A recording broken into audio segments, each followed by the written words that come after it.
ಯೆರೂಸಲೇಮಿನ ಗೋಡೆಗಳನ್ನು ಕಟ್ಟುವಂಥ ವೇಳೆಗಳಲ್ಲಿ ಕುಯುಕ್ತಿಗಳು ನಡೆದಿದ್ದು. ಒಂದು, ನಾವು ಧ್ಯಾನ ಮಾಡೋದು ಅಪಹಾಸ್ಯ. 2, ನಾವು ಧ್ಯಾನ ಮಾಡಿದ್ದು ಕುತಂತ್ರ. 3, ನಾವು ಗೆದ್ದು ಭಯ. 5, ಧ್ಯಾನ ಮಾಡಿದ್ದು ನಾವು ಸ್ವಾರ್ಥ. ಇವತ್ತು 6ನೇದು ಧ್ಯಾನ ಮಾಡ್ತಾ ಇದ್ದೀವಿ, ಕಾಂಪ್ರಮೈಸ್ ಅಥವಾ ಸಮಾಧಾನ ಆಗುವಂಥ ವಿಷಯ. ಈ ನೆಹೆಮ್ಯನ ಪುಸ್ತಕದಲ್ಲಿ ನೆಹೆಮ್ಯನ ಮುಖ್ಯ ವಿಷಯಗಳನ್ನು ನಾವು ತಿಳ್ಕೊಳ್ತಾ ಇದ್ದೀವಿ. 52 ದಿನಗಳಲ್ಲಿ ಯೆರೂಸಲೇಮಿನ ಪೌಳಿಗೋಡೆ, ಯೆರೂಸಲೇಮಿನ 4 ಬುರುಜು, ಯೆರೂಸಲೇಮಿನ 12 ಬಾಗಿಲುಗಳನ್ನು ಅವರು ಕಟ್ಟಿ ತೀರಿಸ್ತಾರೆ. ಈ 52 ದಿನಗಳಲ್ಲಿ ಅವರು ಈ ಕೆಲಸಗಳನ್ನು ಮಾಡಿ ಮುಗಿಸುವ ಸಮಯಗಳಲ್ಲಿ ಶತ್ರು ಅವರಿಗೆ ವಿರುದ್ಧವಾಗಿ ಮಾಡಿದಂಥ ಈ 9 ತಂತ್ರಗಳು. ಈಗಾಗಲೇ ನಾವು 6 ತಂತ್ರವನ್ನು ಧ್ಯಾನಿಸ್ಬಿಟ್ಟು ಈ 6ನೇ ಚಾಪ್ಟ್ರಲ್ಲಿ ಶತ್ರುವಿನ 3 ತಂತ್ರಗಳನ್ನು ಧ್ಯಾನಿಸಕ್ಕಾಗಿ ನಾವು ಇದ್ದೀವಿ. ಇವತ್ತು ನಾವು ಧ್ಯಾನಿಸುವಂಥದ್ದು ನೆಹೆಮ್ಯ 6ನೇ ಅಧ್ಯಾಯದಲ್ಲಿ 1ರಿಂದ 4 ವಾಕ್ಯಗಳು. ಕಳೆದ ವಾರ ನಾವು ಏನು ಧ್ಯಾನ ಮಾಡೋದು ಅಂದರೆ, ಇವರು ಗೋಡೆಗಳನ್ನು ಕಟ್ಟುವುದರಲ್ಲಿ ಮನಸ್ಸುಳ್ಳವರಾಗಿದ್ದರು. ಅದಕ್ಕಾಗಿ ಅವರು ವ್ಯವಸಾಯ ಮಾಡೋಕ್ಕೂ ವ್ಯಾಪಾರ ಮಾಡೋಕ್ಕೂ ಕೆಲಸಕ್ಕೂ ಹೋಗಲೇ ಇಲ್ಲ. ಆ ದಿನಗಳಲ್ಲಿ ಏನಾಯಿತು ಯೋಚಿಸುವಾಗ, ಊಟ ಬೇಕು, ಊಟಕ್ಕೆ ಏನು ಮಾಡಿದ್ರು? ಸಾಲ ಮಾಡಿದ್ರು. ಸಾಕಾಗಲಿಲ್ಲ. ತಮ್ಮ ಒಡವೆಗಳು ಪದಾರ್ಥಗಳನ್ನು ಒತ್ತೆ ಇಟ್ಟರು, ಅಡಮಾನ ಇಟ್ಟರು. ಸಾಕಾಗಲಿಲ್ಲ. ತಮ್ಮ ಹೊಲ ಗದ್ದೆ ತೋಟಗಳನ್ನು ಗಿರಿವಿ ಇಟ್ಟರು. ಸಾಕಾಗಲಿಲ್ಲ. ಕೊನೆಗೆ ಮಕ್ಕಳನ್ನು ಅವರು ಮಾರಿಬಿಟ್ರು. ನೋಡಿ, ಇದೆಲ್ಲ ನಡೆದಿದ್ದು ಕೇವಲ 52 ದಿನಗಳ ಒಳಗಡೆ ನಡೆದಿರೋದು. ಈ 52 ದಿನಗಳಲ್ಲಿ ಯೆರೂಸಲೇಮಿನಲ್ಲಿ ವಾಸ ಮಾಡಿದ ಯಹೂದಿಗಳು ಗೋಡೆ ಕಟ್ಟೋದ್ರಲ್ಲಿ ಎಷ್ಟು ಉತ್ಸಾಹ ಉಳ್ಳವರಾಗಿದ್ದರೋ, ಆ ಉತ್ಸಾಹವನ್ನು ನಿರುತ್ಸಾಹಪಡಿಸೋಕ್ಕಾಗಿ ಸೈತಾನ ಯಹೂದ್ಯರ ಒಳಗೆ ಕೆಲಸವನ್ನು ಮಾಡಿಬಿಟ್ಟ. ನಾವು ಹಿಂದೆ ಓದಿದಂಥ ಎಲ್ಲ ವಿಷಯಗಳಲ್ಲಿ ಹೊರಗಡೆಯಿಂದ ಅವರು ಅಟ್ಯಾಕ್ಗಳನ್ನು ಮಾಡ್ತಾಯಿದ್ರು. ಅವನೀಗ ಒಳಗಡೆ ಬಂದು ಅಟ್ಯಾಕ್ ಮಾಡೋಕ್ಕೆ ಸ್ಟಾರ್ಟ್ ಮಾಡಿದ. ಆ ಅಟ್ಯಾಕ್ ಏನಂದರೆ, ಯಹೂದ್ಯರಿಗೆ ಅಸಹಾಯಕರಾಗ್ಬಿಟ್ರು. ಆಗ ಅವರ ಒಂದು ಗೋಳಾಟ ಇಸ್ರೇಲ್ ಜನರ ಗೋಳಾಟಕ್ಕೆ ಸಮಾನವಾಗಿತ್ತು. ಅವರು ಮೋಶೆ ಧರ್ಮಶಾಸ್ತ್ರವನ್ನು ತಳ್ಳಿಬಿಟ್ಟರು ಅನ್ನೋಕ್ಕೆ ಅನೇಕ ವಾಕ್ಯವನ್ನು ಕಳೆದ ವಾರ ನಾವು ಧ್ಯಾನಿಸಿದ್ವು. ಕಳೆದ ವಾರದಲ್ಲಿ ಮುಖ್ಯ ವಿಷಯನ ಹೇಳಿದೆ ನಿಮಗೆ. ಯಾರ ಹಣ, ಯಾರ ಪದಾರ್ಥ, ಯಾರ ವಸ್ತು, ಯಾರ ಬಟ್ಟೆ, ಯಾರ ಗಾಡಿ ನಿಮ್ಮ ಹತ್ರ ಇದ್ದರೆ ಅದನ್ನು ವಾಪಸ್ ಕೊಟ್ಬಿಡಬೇಕು. ನೀವು ಇಟ್ಕೊಳ್ಬಾರ್ದು. ಅವರಾಗಿ ನಿಮ್ಗೆ ಕೊಟ್ಟಿದ್ರೆ ಓಕೆ, ಇಲ್ಲ ಅಂಥದ್ದು ನೀವೇ ಕೊಟ್ಟು ಮರ್ತಿದ್ರೆ ನೀವೇ ಹೋಗಿ ಕೇಳಬೇಕು, ನಾ ಇದು ಕೊಟ್ಟಿದ್ದೆ ವಾಪಸ್ ನನಗೆ ಕೊಡಿ ಅಂತ. ಏನಕ್ಕೆ ಅಂದರೆ, ಇನ್ನೊಬ್ಬರ ಪದಾರ್ಥ ವಸ್ತು ನಾವು ಇಟ್ಕೊಂಡು ನಾವು ಐಶ್ವರ್ಯವಂತರಾಗಕ್ಕಾಗಲ್ಲ. ದೇವರು ನಮಗೆ ಕೊಡಬೇಕಾದ ಆಶೀರ್ವಾದಗಳಿಗೆ ಅದು ತಡೆಯಾಗಿ ಇರುತ್ತೆ. Amen, hallelujah. ಇವತ್ತು ಒಂದು ಅದ್ಭುತವಾದ ವಾಕ್ಯವನ್ನು ಪರಿಶುದ್ಧಾತ್ಮ ದೇವರ ಜೊತೆ ಮಾತಾಡೋಕ್ಕಾಗಿ ಇದ್ದಾರೆ. ಹಾಗಾಗಿ ಗಮನವಿಟ್ಟು ಕೇಳಿ ವಾಕ್ಯಗಳನ್ನು. 6ನೇ ಅಧ್ಯಾಯದಲ್ಲಿ 1ರಿಂದ 4 ವಾಕ್ಯಗಳು ಕನ್ನಡದಲ್ಲಿ. ಗೋಡೆಯನ್ನು ಕಟ್ಟಿಸಿ ತೀರಿಸಿ ಬಾಗಿಲುಗಳಿಗೆ ಕದಗಳನ್ನು ಇನ್ನೂ ಹಚ್ಚಿಸದಿದ್ದರೂ ಎಲ್ಲ ಸಂದುಗಳನ್ನು ಕೂಡಿಸಿದ ಸಂಗತಿಯು ಸನ್ಬಲ್ಲಟ್, ಟೋಬಿಯ, ಅರಬಿಯನಾದ ಗೆಷೆಮ್ ಇವರಿಗೂ ನಮ್ಮ ಬೇರೆ ವಿರೋಧಿಗಳಿಗೂ ಗೊತ್ತಾದಾಗ ಅವರಲ್ಲಿ ಸನ್ಬಲ್ಲಟ್, ಗೆಷೆಮರು ನನಗೆ ಓನೋ ತಗ್ಗಿನ ಹಕ್ಕೆಫಿರಿಮಿನಲ್ಲಿ ಒಬ್ಬರನ್ನೊಬ್ಬರು ಎದುರುಗೊಳ್ಳೋಣ ಬಾ ಎಂದು ಹೇಳಿ ಕಳುಹಿಸಿದರು. ಅವರು ನನಗೆ ಕೇಡು ಬಗೆಯುವವರು ಎಂದು ತಿಳಿದು ನಾನು ದೂತರ ಮುಖಾಂತರವಾಗಿ ಅವರಿಗೆ, ನನಗೆ ದೊಡ್ಡ ಜಂಬರ ಉಂಟು, ಅದನ್ನು ಬಿಟ್ಟು ನಿಮ್ಮ ಬಳಿಗೆ ಬಂದರೆ ಕೆಲಸವು ನಿಂತು ಹೋಗುವುದು. ನಾನು ಬರಲಾರೆನು ಎಂದು ಹೇಳಿಸಿದೆನು. ಅವರು 4 ಸಾರಿ ನನಗೆ ಅದೇ ಪ್ರಕಾರ ಹೇಳಿ ಕಳುಹಿಸಿದರೂ ನಾನು ಅದೇ ಉತ್ತರ ಕೊಟ್ಟೆನು. ಹಲ್ಲೆಲೂಯಾ. ನೋಡಿ, 4ನೇ ಅಧ್ಯಾಯದಿಂದ ಓದ್ಕೊಂಡು ಬರ್ತಾ ಇದ್ದೀವಿ. 4ನೇ ಅಧ್ಯಾಯದಲ್ಲಿ ಯೆರೂಸಲೇಮ್ ಹೇಗಿತ್ತು? ಕಲ್ಲುಗಳಿಂದ ಮಣ್ಣುಗಳಿಂದ ತುಂಬಲ್ಪಟ್ಟಿತ್ತು. ಬರೀ ಕಲ್ಲು ಮಣ್ಣು. 6ನೇ ಅಧ್ಯಾಯಕ್ಕೆ ನಾವು ಬಂದರೆ ಗೋಡೆ ಆಗ್ಬಿಟ್ಟಿದೆ. ಈಗ ಯೆರೂಸಲೇಮಲ್ಲಿ ಗೋಡೆ ಎದ್ದಿದೆ, ಯೆರೂಸಲೇಮಲ್ಲಿ ಬುರುಜುಗಳು ಎದ್ದಿದೆ, ಯೆರೂಸಲೇಮಿನ ನಿಲುವು ಪಟ್ಟಿನೂ ಇಟ್ಟಿದ್ದಾರೆ. ಒಂದೇ ಒಂದು ಬಾಕಿ ಏನಂದರೆ ಬಾಗಿಲುಗಳನ್ನು ಇಡಬೇಕು. ಎಷ್ಟು ಇರಬೇಕು? ಕದಗಳನ್ನು. ಬರೀ ಕದ ಇರಬೇಕಷ್ಟೇ ಇಲ್ಲ. ಆದರೆ ಯೆರೂಸಲೇಮ್ ಪೂರ್ತಿ ಕಾರ್ಯಗಳು ಮುಗಿದುಬಿಟ್ಟಿದೆ. ಈಗ ಉಳಿದಿರೋದು ಒಂದು ಸಣ್ಣ ಕೆಲಸ. ಆ ಸಣ್ಣ ಕೆಲಸ ಕದಗಳನ್ನು ಇಡಬೇಕು. ಈಗ ಶತ್ರುವಾಗಿರುವಂಥವರನ್ನ ನೆಹೆಮಾಯ ಈ ಭಾಗದಲ್ಲಿ ಅವರನ್ನು ಹೆಸರಿಸ್ತಾ ಇದ್ದಾನೆ. ಸನ್ಬಲ್ಲಟ್, ತೋಬಿಯಾಸ್, ಗೆಷೆಮ್, ಉಳಿದ ಶತ್ರುಗಳು. ಈಗ ನಮಗೊಂದು ಪ್ರಶ್ನೆ ಬರುತ್ತೆ. ಆ ಪ್ರಶ್ನೆ ಏನಂದರೆ, ಈ ಸನ್ಬಲ್ಲಟ್ ಬಂದು ಅವನು ಸಮರ್ಯದ ಗವರ್ನರ್, ನೆಹೆಮಾಯ ಬಂದು ಯೆರೂಸಲೇಮಿನ ಗವರ್ನರ್. ಅವನಿಗೆ ಕೊಟ್ಟ ಪ್ರಾಂತ್ಯವನ್ನು ಅವನು ನೋಡ್ಕೋಬೇಕು, ಬಲಪಡಿಸ್ಕೋಬೇಕು. ಅದು ಅವ್ನು ಕೊಟ್ಟಂಥ ಕೆಲಸ. ನೆಹೆಮಾಯ ಕೊಡಪಟ್ಟ ಕೆಲಸ ಅವನು ಅದನ್ನು ನೋಡ್ಕೋಬೇಕು, ಅದನ್ನು ಅವನು ಮಾಡಬೇಕು. ಈಗ ನೆಹೆಮಿಯ ಗವರ್ನರ್ ಆಗಿ ಯೆರೂಸಲೇಮಿನ ಪೌಳಿಗಳನ್ನು ಕಟ್ಟಿ ಸುರಕ್ಷಿತವಾಗಿ ಭದ್ರವಾಗಿ ಮಾಡ್ಕೋತಾ ಇದ್ದಾನೆ. ಸನ್ಬಲ್ಲಟ್ ಯಾಕೆ ಇದಕ್ಕೆ ವಿರುದ್ಧವಾಗಿ ನಿಂತು ಹೋರಾಟ ಮಾಡ್ತಾ ಇದ್ದಾನೆ ಅನ್ನೋದು ಪ್ರಶ್ನೆ. ಯಾಕಂದರೆ ಪೂರ್ತಿ ನಾವು ನೆಹೆಮಿನ ಪುಸ್ತಕ ಓದಿದ್ರೆ ನಮಗೇನು ಗೊತ್ತಾಗಲ್ಲ ಅಲ್ಲಿ.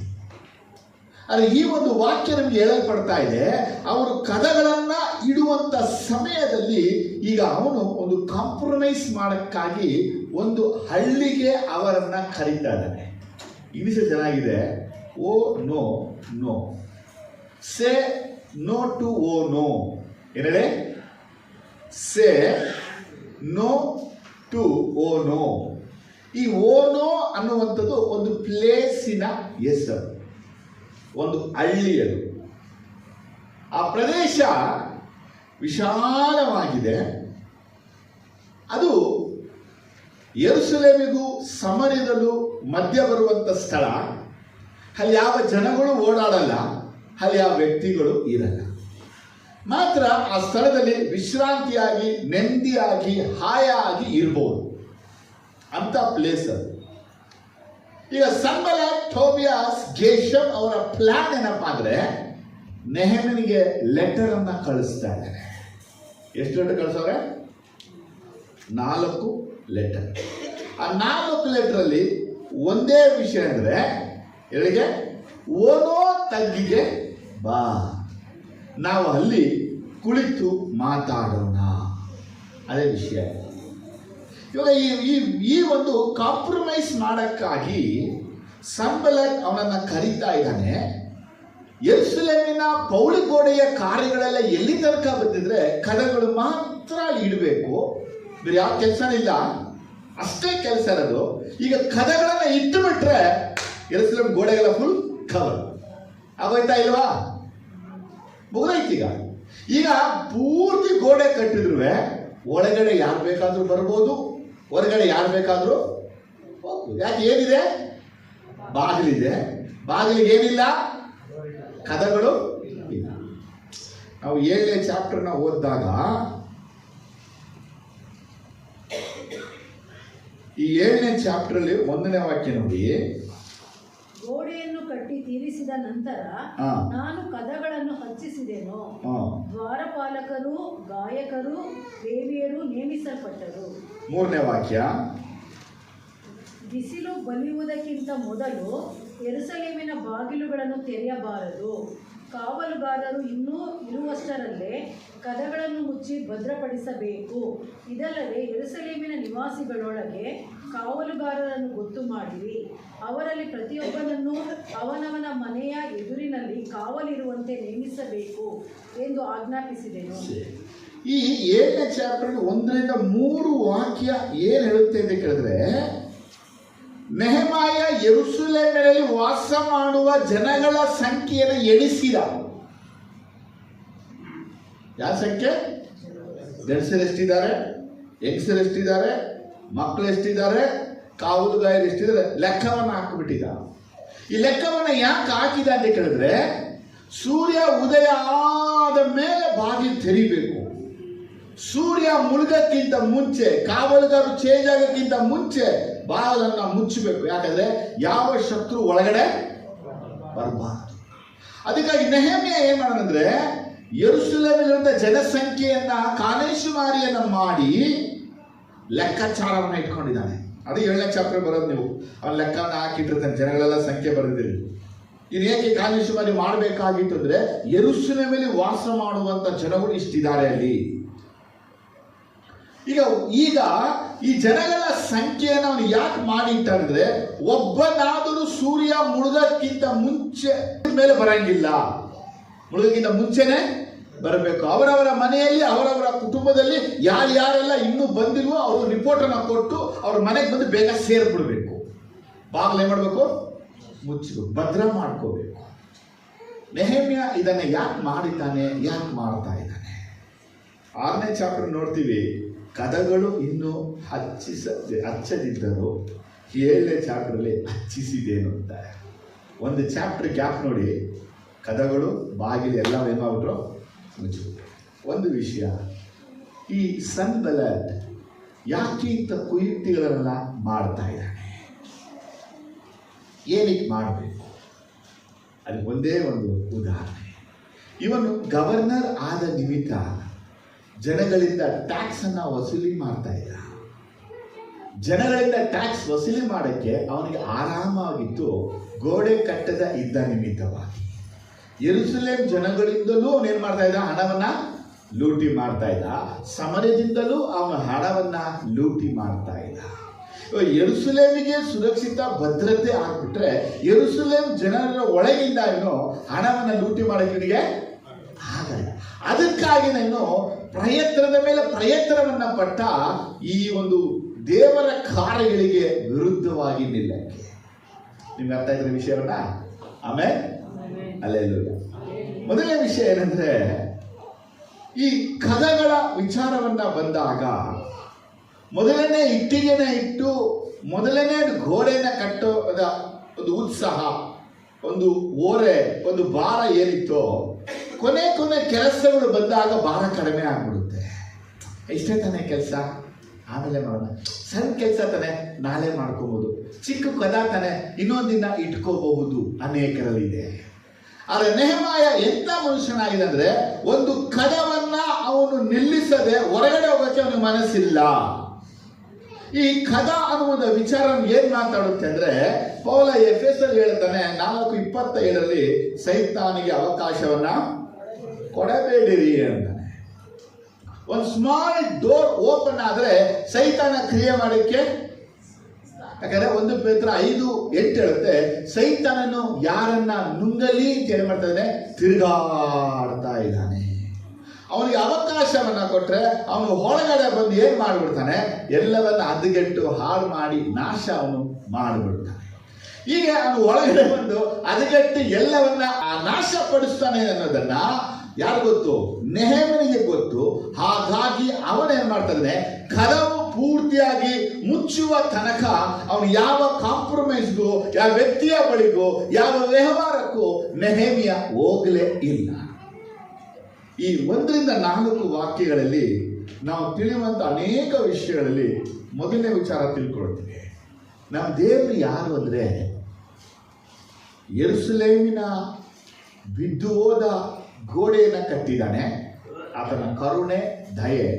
ಹಾಗೆ ಎದ್ದು ನಿಂತಿದ್ದ ಎರಿಕೋ ಗೋಡೆಯನ್ನ ಕೆರಿಸಿ ಬಿಟ್ಟಿದ್ದಾನೆ. ಅರ್ಥ ಆದ್ರೆ ಅಲ್ಲೇ ಎರಿಕೋ ಕೋಟೆಯನ್ನ ಬೀಳಿಸಿದ ದೇವರ ನ್ಯಾಯ ತೀರ್ಪಿಗಾಗಿ ಯೆರೂಸಲೇಮಿನ ಗೋಡೆಯನ್ನ ಎತ್ತಿ ಕಟ್ಟಿದ್ದಾನೆ, ತನ್ನ ಕರುಣೆ ಪ್ರೀತಿಗಾಗಿ. ಆದರೆ ದೇವರು ಎರಡೂ ಕೆಲಸಗಳನ್ನ ಮಾಡ್ತಾನೆ. ಆತನೇ ಬಿಡಿಸುವವನು, ಆತನೇ ಕಟ್ಟುವವನು. ಆತನ ದೃಷ್ಟಿಗೂ ಆತನ ಯೋಜನೆಗೂ ಆತನ ಉದ್ದೇಶಕ್ಕೂ ಯಾವುದೆಲ್ಲ ಸರಿಯಾಗಿರುತ್ತೋ ವಿರುದ್ಧವಾಗಿರುತ್ತೋ ಅಲ್ಲಿ ಆತನ ಕರುಣೆಯನ್ನು, ಆತನ ನ್ಯಾಯ ತೀರ್ಪನ್ನ ಆತನು ತೋರಿಸ್ತಾನೆ. ಆಮೇಲೆ ಹಲ್ಲೆಲೂಯಾ.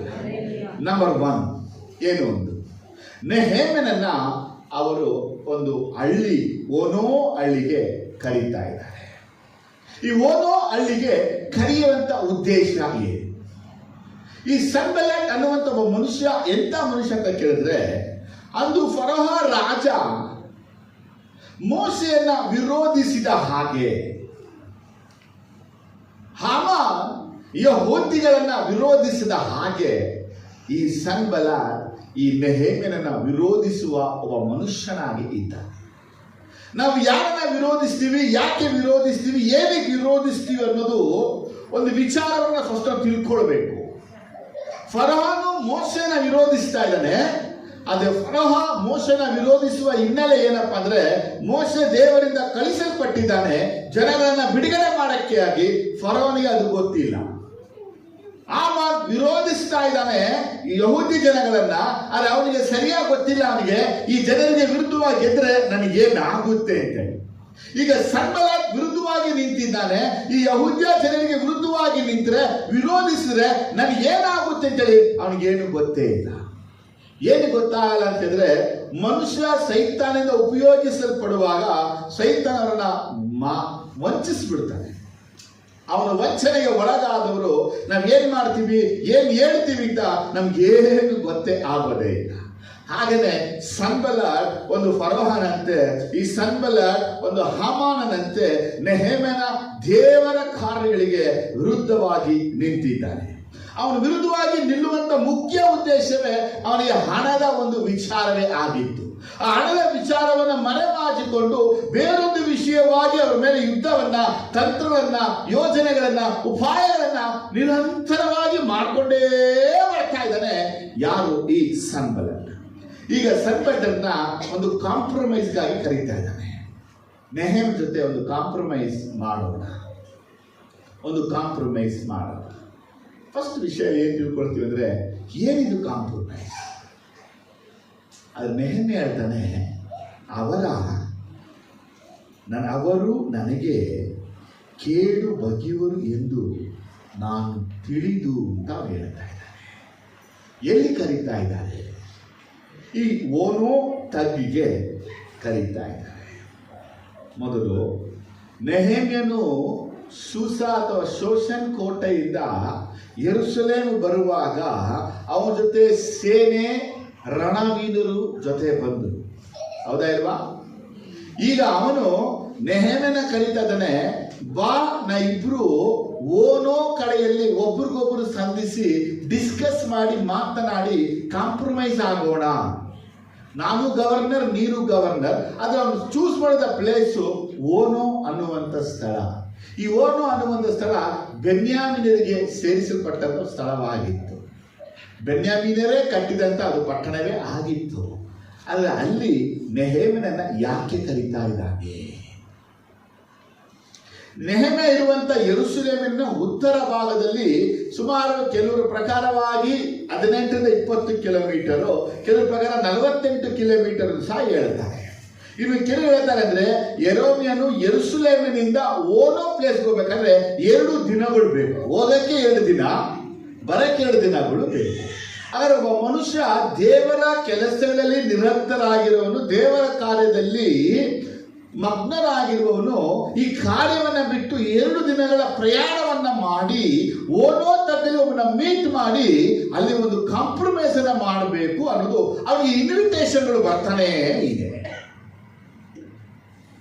ಕೇಳ್ಕೊತಾ ಇದ್ರಲ್ವಾ?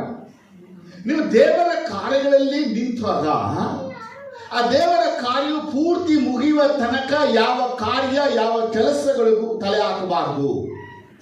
ನಿಮಗೆ ದೇವರು ಯಾವುದನ್ನ ಯೋಜನೆ ಕೊಟ್ಟವನೇ, ಉದ್ದೇಶ ಕೊಟ್ಟವನೇ, ಸಂಕಲ್ಪವನ್ನು ಕೊಟ್ಟಿದ್ದಾನೋ ಆ ಕೆಲಸ ಪೂರ್ತಿ ಮಾಡೋ ತನಕ ಮತ್ತೊಂದು ಕೆಲಸಗಳಿಗೆ ತಲೆ ಹಾಕಬಾರದು. ನೆಹೆಮ್ಯ ನಮ್ಗೆ ಏನ್ ಹೇಳ್ತಾ ಅಂದ್ರೆ, ಅವನಿಗೆ ಬಂದಂತ ಇನ್ವಿಟೇಷನ್ಗೂ ಅವನು ಬಂದಂತ ಕಾಂಪ್ರಮೈಸ್ ಮೀಟಿಂಗು ನೆಹೆಮ್ಯ ಹೋಗಲಿಲ್ಲ. ನಮ್ಮ ಜೀವನದಲ್ಲಿ ಇವತ್ತು ಸನ್ಬಲೈಟ್ ಬರದೆ ಹೋದ್ರು ಹೆಂಡತಿನೋ ಗಂಡನೋ ಮಗನೋ ಮಗಳು ಫ್ರೆಂಡ್ಸು ಕೊಲೀಗ್ಸು ನೈಬರ್ಸ್ಗಳು ನಮ್ಮನ್ನ ಕರೀತಾರೆ, ಬಾಳ ಹೋಗೋಣ. ಇವತ್ತು ಅನೇಕ ದೇವ ಮಕ್ಕಳಿಗೆ ಓನೋ ಅನ್ನುವಂತ ಪ್ಲೇಸ್ ಅದು ಅಮ್ಯೂಸ್ಮೆಂಟ್ ಪ್ಲೇಸ್ ಆಗಿದೆ. ಇವತ್ತು ಬನ್ನಿ ಅಲ್ಲಿ ಹೋಗೋದ, ಅಲ್ಲಿ ನಾವು ಆರಾಮಾಗಿ ಇರ್ಬೋದಲ್ಲ. ಏನ್ ಹೇಳ್ತಾ ಇದ್ದಾನೆ ಗೊತ್ತಾ? ನೆಹೆಮ್ಯನಿಗೆ ನೀವು ತುಂಬಾ ಕೆಲಸ ಮಾಡಿಬಿಟ್ಟಿದ್ದೀರಾ, 52 ದಿನಗಳಿಂದ ಸತತವಾಗಿ ಏನ್ ಮಾಡ್ತಾ ಇದ್ದೀರಾ, ಗೋಡೆಗಳನ್ನ ಕಟ್ತಾ ಇದ್ದೀರಾ. ನೆಹೆಮಾಯ, ನಿನಗೆ ಈಗ ರೆಸ್ಟ್ ಇಲ್ಲ, ನೀವೊಂದು ಕೆಲಸವನ್ನ ಮಾಡ. ಏನ್ ಕೆಲಸ ಮಾಡಿದ್ರೆ, ಓನೆಗೆ ಬಂದು 2 ದಿನ ವಿಶ್ರಾಂತಿ ಪಡಿ. ಏನ್ ಮಾಡಿ? ಇದು ಸಾಧಾರಣವಾಗಿ ಒಂದ್ ಕಡೆ ನೋಡಿದ್ರೆ ಹೇಳ್ತಾ ಇರೋದು ಸರಿನೇ ಅನ್ಸುತ್ತೆ. ಯಾಕೆ? ಇವರು ಹಗಲು ರಾತ್ರಿ ಕೆಲಸ ಮಾಡ್ತಾ ಇದ್ದಾರೆ, ಹಗಲು ರಾತ್ರಿ ಇವರ ಕೆಲಸ ನಡೀತಾನೆ ಇದೆ, ಯಾರಿಗೂ ವಿಶ್ರಾಂತಿ ಇಲ್ಲ. ಇಂಥ ಒಂದು ಸಮಯದಲ್ಲಿ ಈ ಗವರ್ನರ್ ಒಂದು ಆಪ್ಷನ್ ಅನ್ನ ಕೊಡ್ತಾ ಇದ್ದಾನೆ. ಆ ಗವರ್ನರ್ ಕೊಡ್ತಿರುವಂತ ಆಪ್ಷನ್ ಏನಪ್ಪಾ ಅಂದ್ರೆ, ನೀವು ಬನ್ನಿ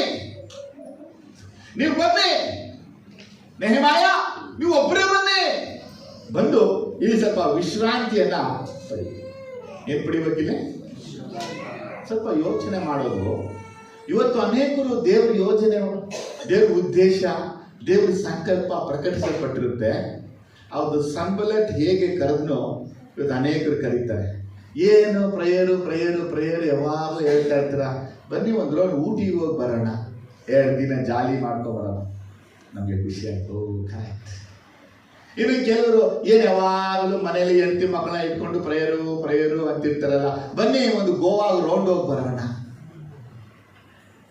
ಇನ್ನು ಕೆಲವರು ಯಾವಾಗ ನೋಡಿ ಮನೆಯಲ್ಲೇ ಹೆಂಡತಿನ ಇಟ್ಕೊಂಡಿರ್ತಾರ, ಅವ್ರಿಗೂ ಸ್ವಲ್ಪ ಲೋಕಗೀಕ ನೋಡ್ಬೇಕು ಅಂತ ಆಸೆ ಇರಲ್ವಾ, ಬನ್ನಿ ಕೇರಳ ಒಂದು ರೌಂಡ್ ಹೋಗಿ ಬರೋಣ, ನಾವು ಟಿಕೆಟ್ ಹಾಕ್ತೀವಿ, ನೀವು ಬನ್ನಿ. ಯಾವಾಗಲೂ ಮನೆಯಲ್ಲೇ ಮನೆ ಊಟನೇ ತಿಂತಾ ಇರ್ತಾರೆ, ಅದೇ ಇಡ್ಲಿ ಸಾಂಬಾರ್ ದೋಸೆ, ಬನ್ನಿ ನಾವು ಹೊರಗಡೆ ಹೋಗಿ ಒಳ್ಳೆ ಊಟವನ್ನ ತಿನ್ಕೊಂಡು ನಾವು ಬರೋಣ. ಇದರ ಫ್ರೆಂಡ್ಸ್ ಆಗ್ಬೋದು, ಕೊಲೀಗ್ ಆಗ್ಬೋದು, ನೈಬರ್ಸ್ ಆಗಿರ್ಬೋದು, ನಮ್ಮನ್ನ ಕರೀತಾರೆ. ಕರೆದಾಗ ನಮ್ಗೆ ಏನ್ ಅನ್ಸುತ್ತೆ ಅಂದ್ರೆ, ಕರೆಕ್ಟ್, ಅವ್ರು ಕರೀತಾ ಇರೋದು ಕರೆಕ್ಟ್, ಕರೆದಿದ್ದು ಕರೆಕ್ಟ್. ಇಷ್ಟೆಲ್ಲ ಕಷ್ಟಪಟ್ಟು ಕೆಲಸ ಮಾಡ್ತಾ ಇದೀವಿ, ಒಂದು 2 ಡೇ ರೆಸ್ಟ್ ಕರಿತೀವಲ್ಲ, ಹೌದು, ಆ 2 ಡೇಸ್ ಹೋಗಿ ನಾವು ವಿಶ್ರಾಂತಿಯನ್ನ ಪಡೆದ್ರೆ ಎಷ್ಟೋ ನಮಗೂ ಆಯಾಸ ಏನಾಗುತ್ತೆ, ಕಡಿಮೆ.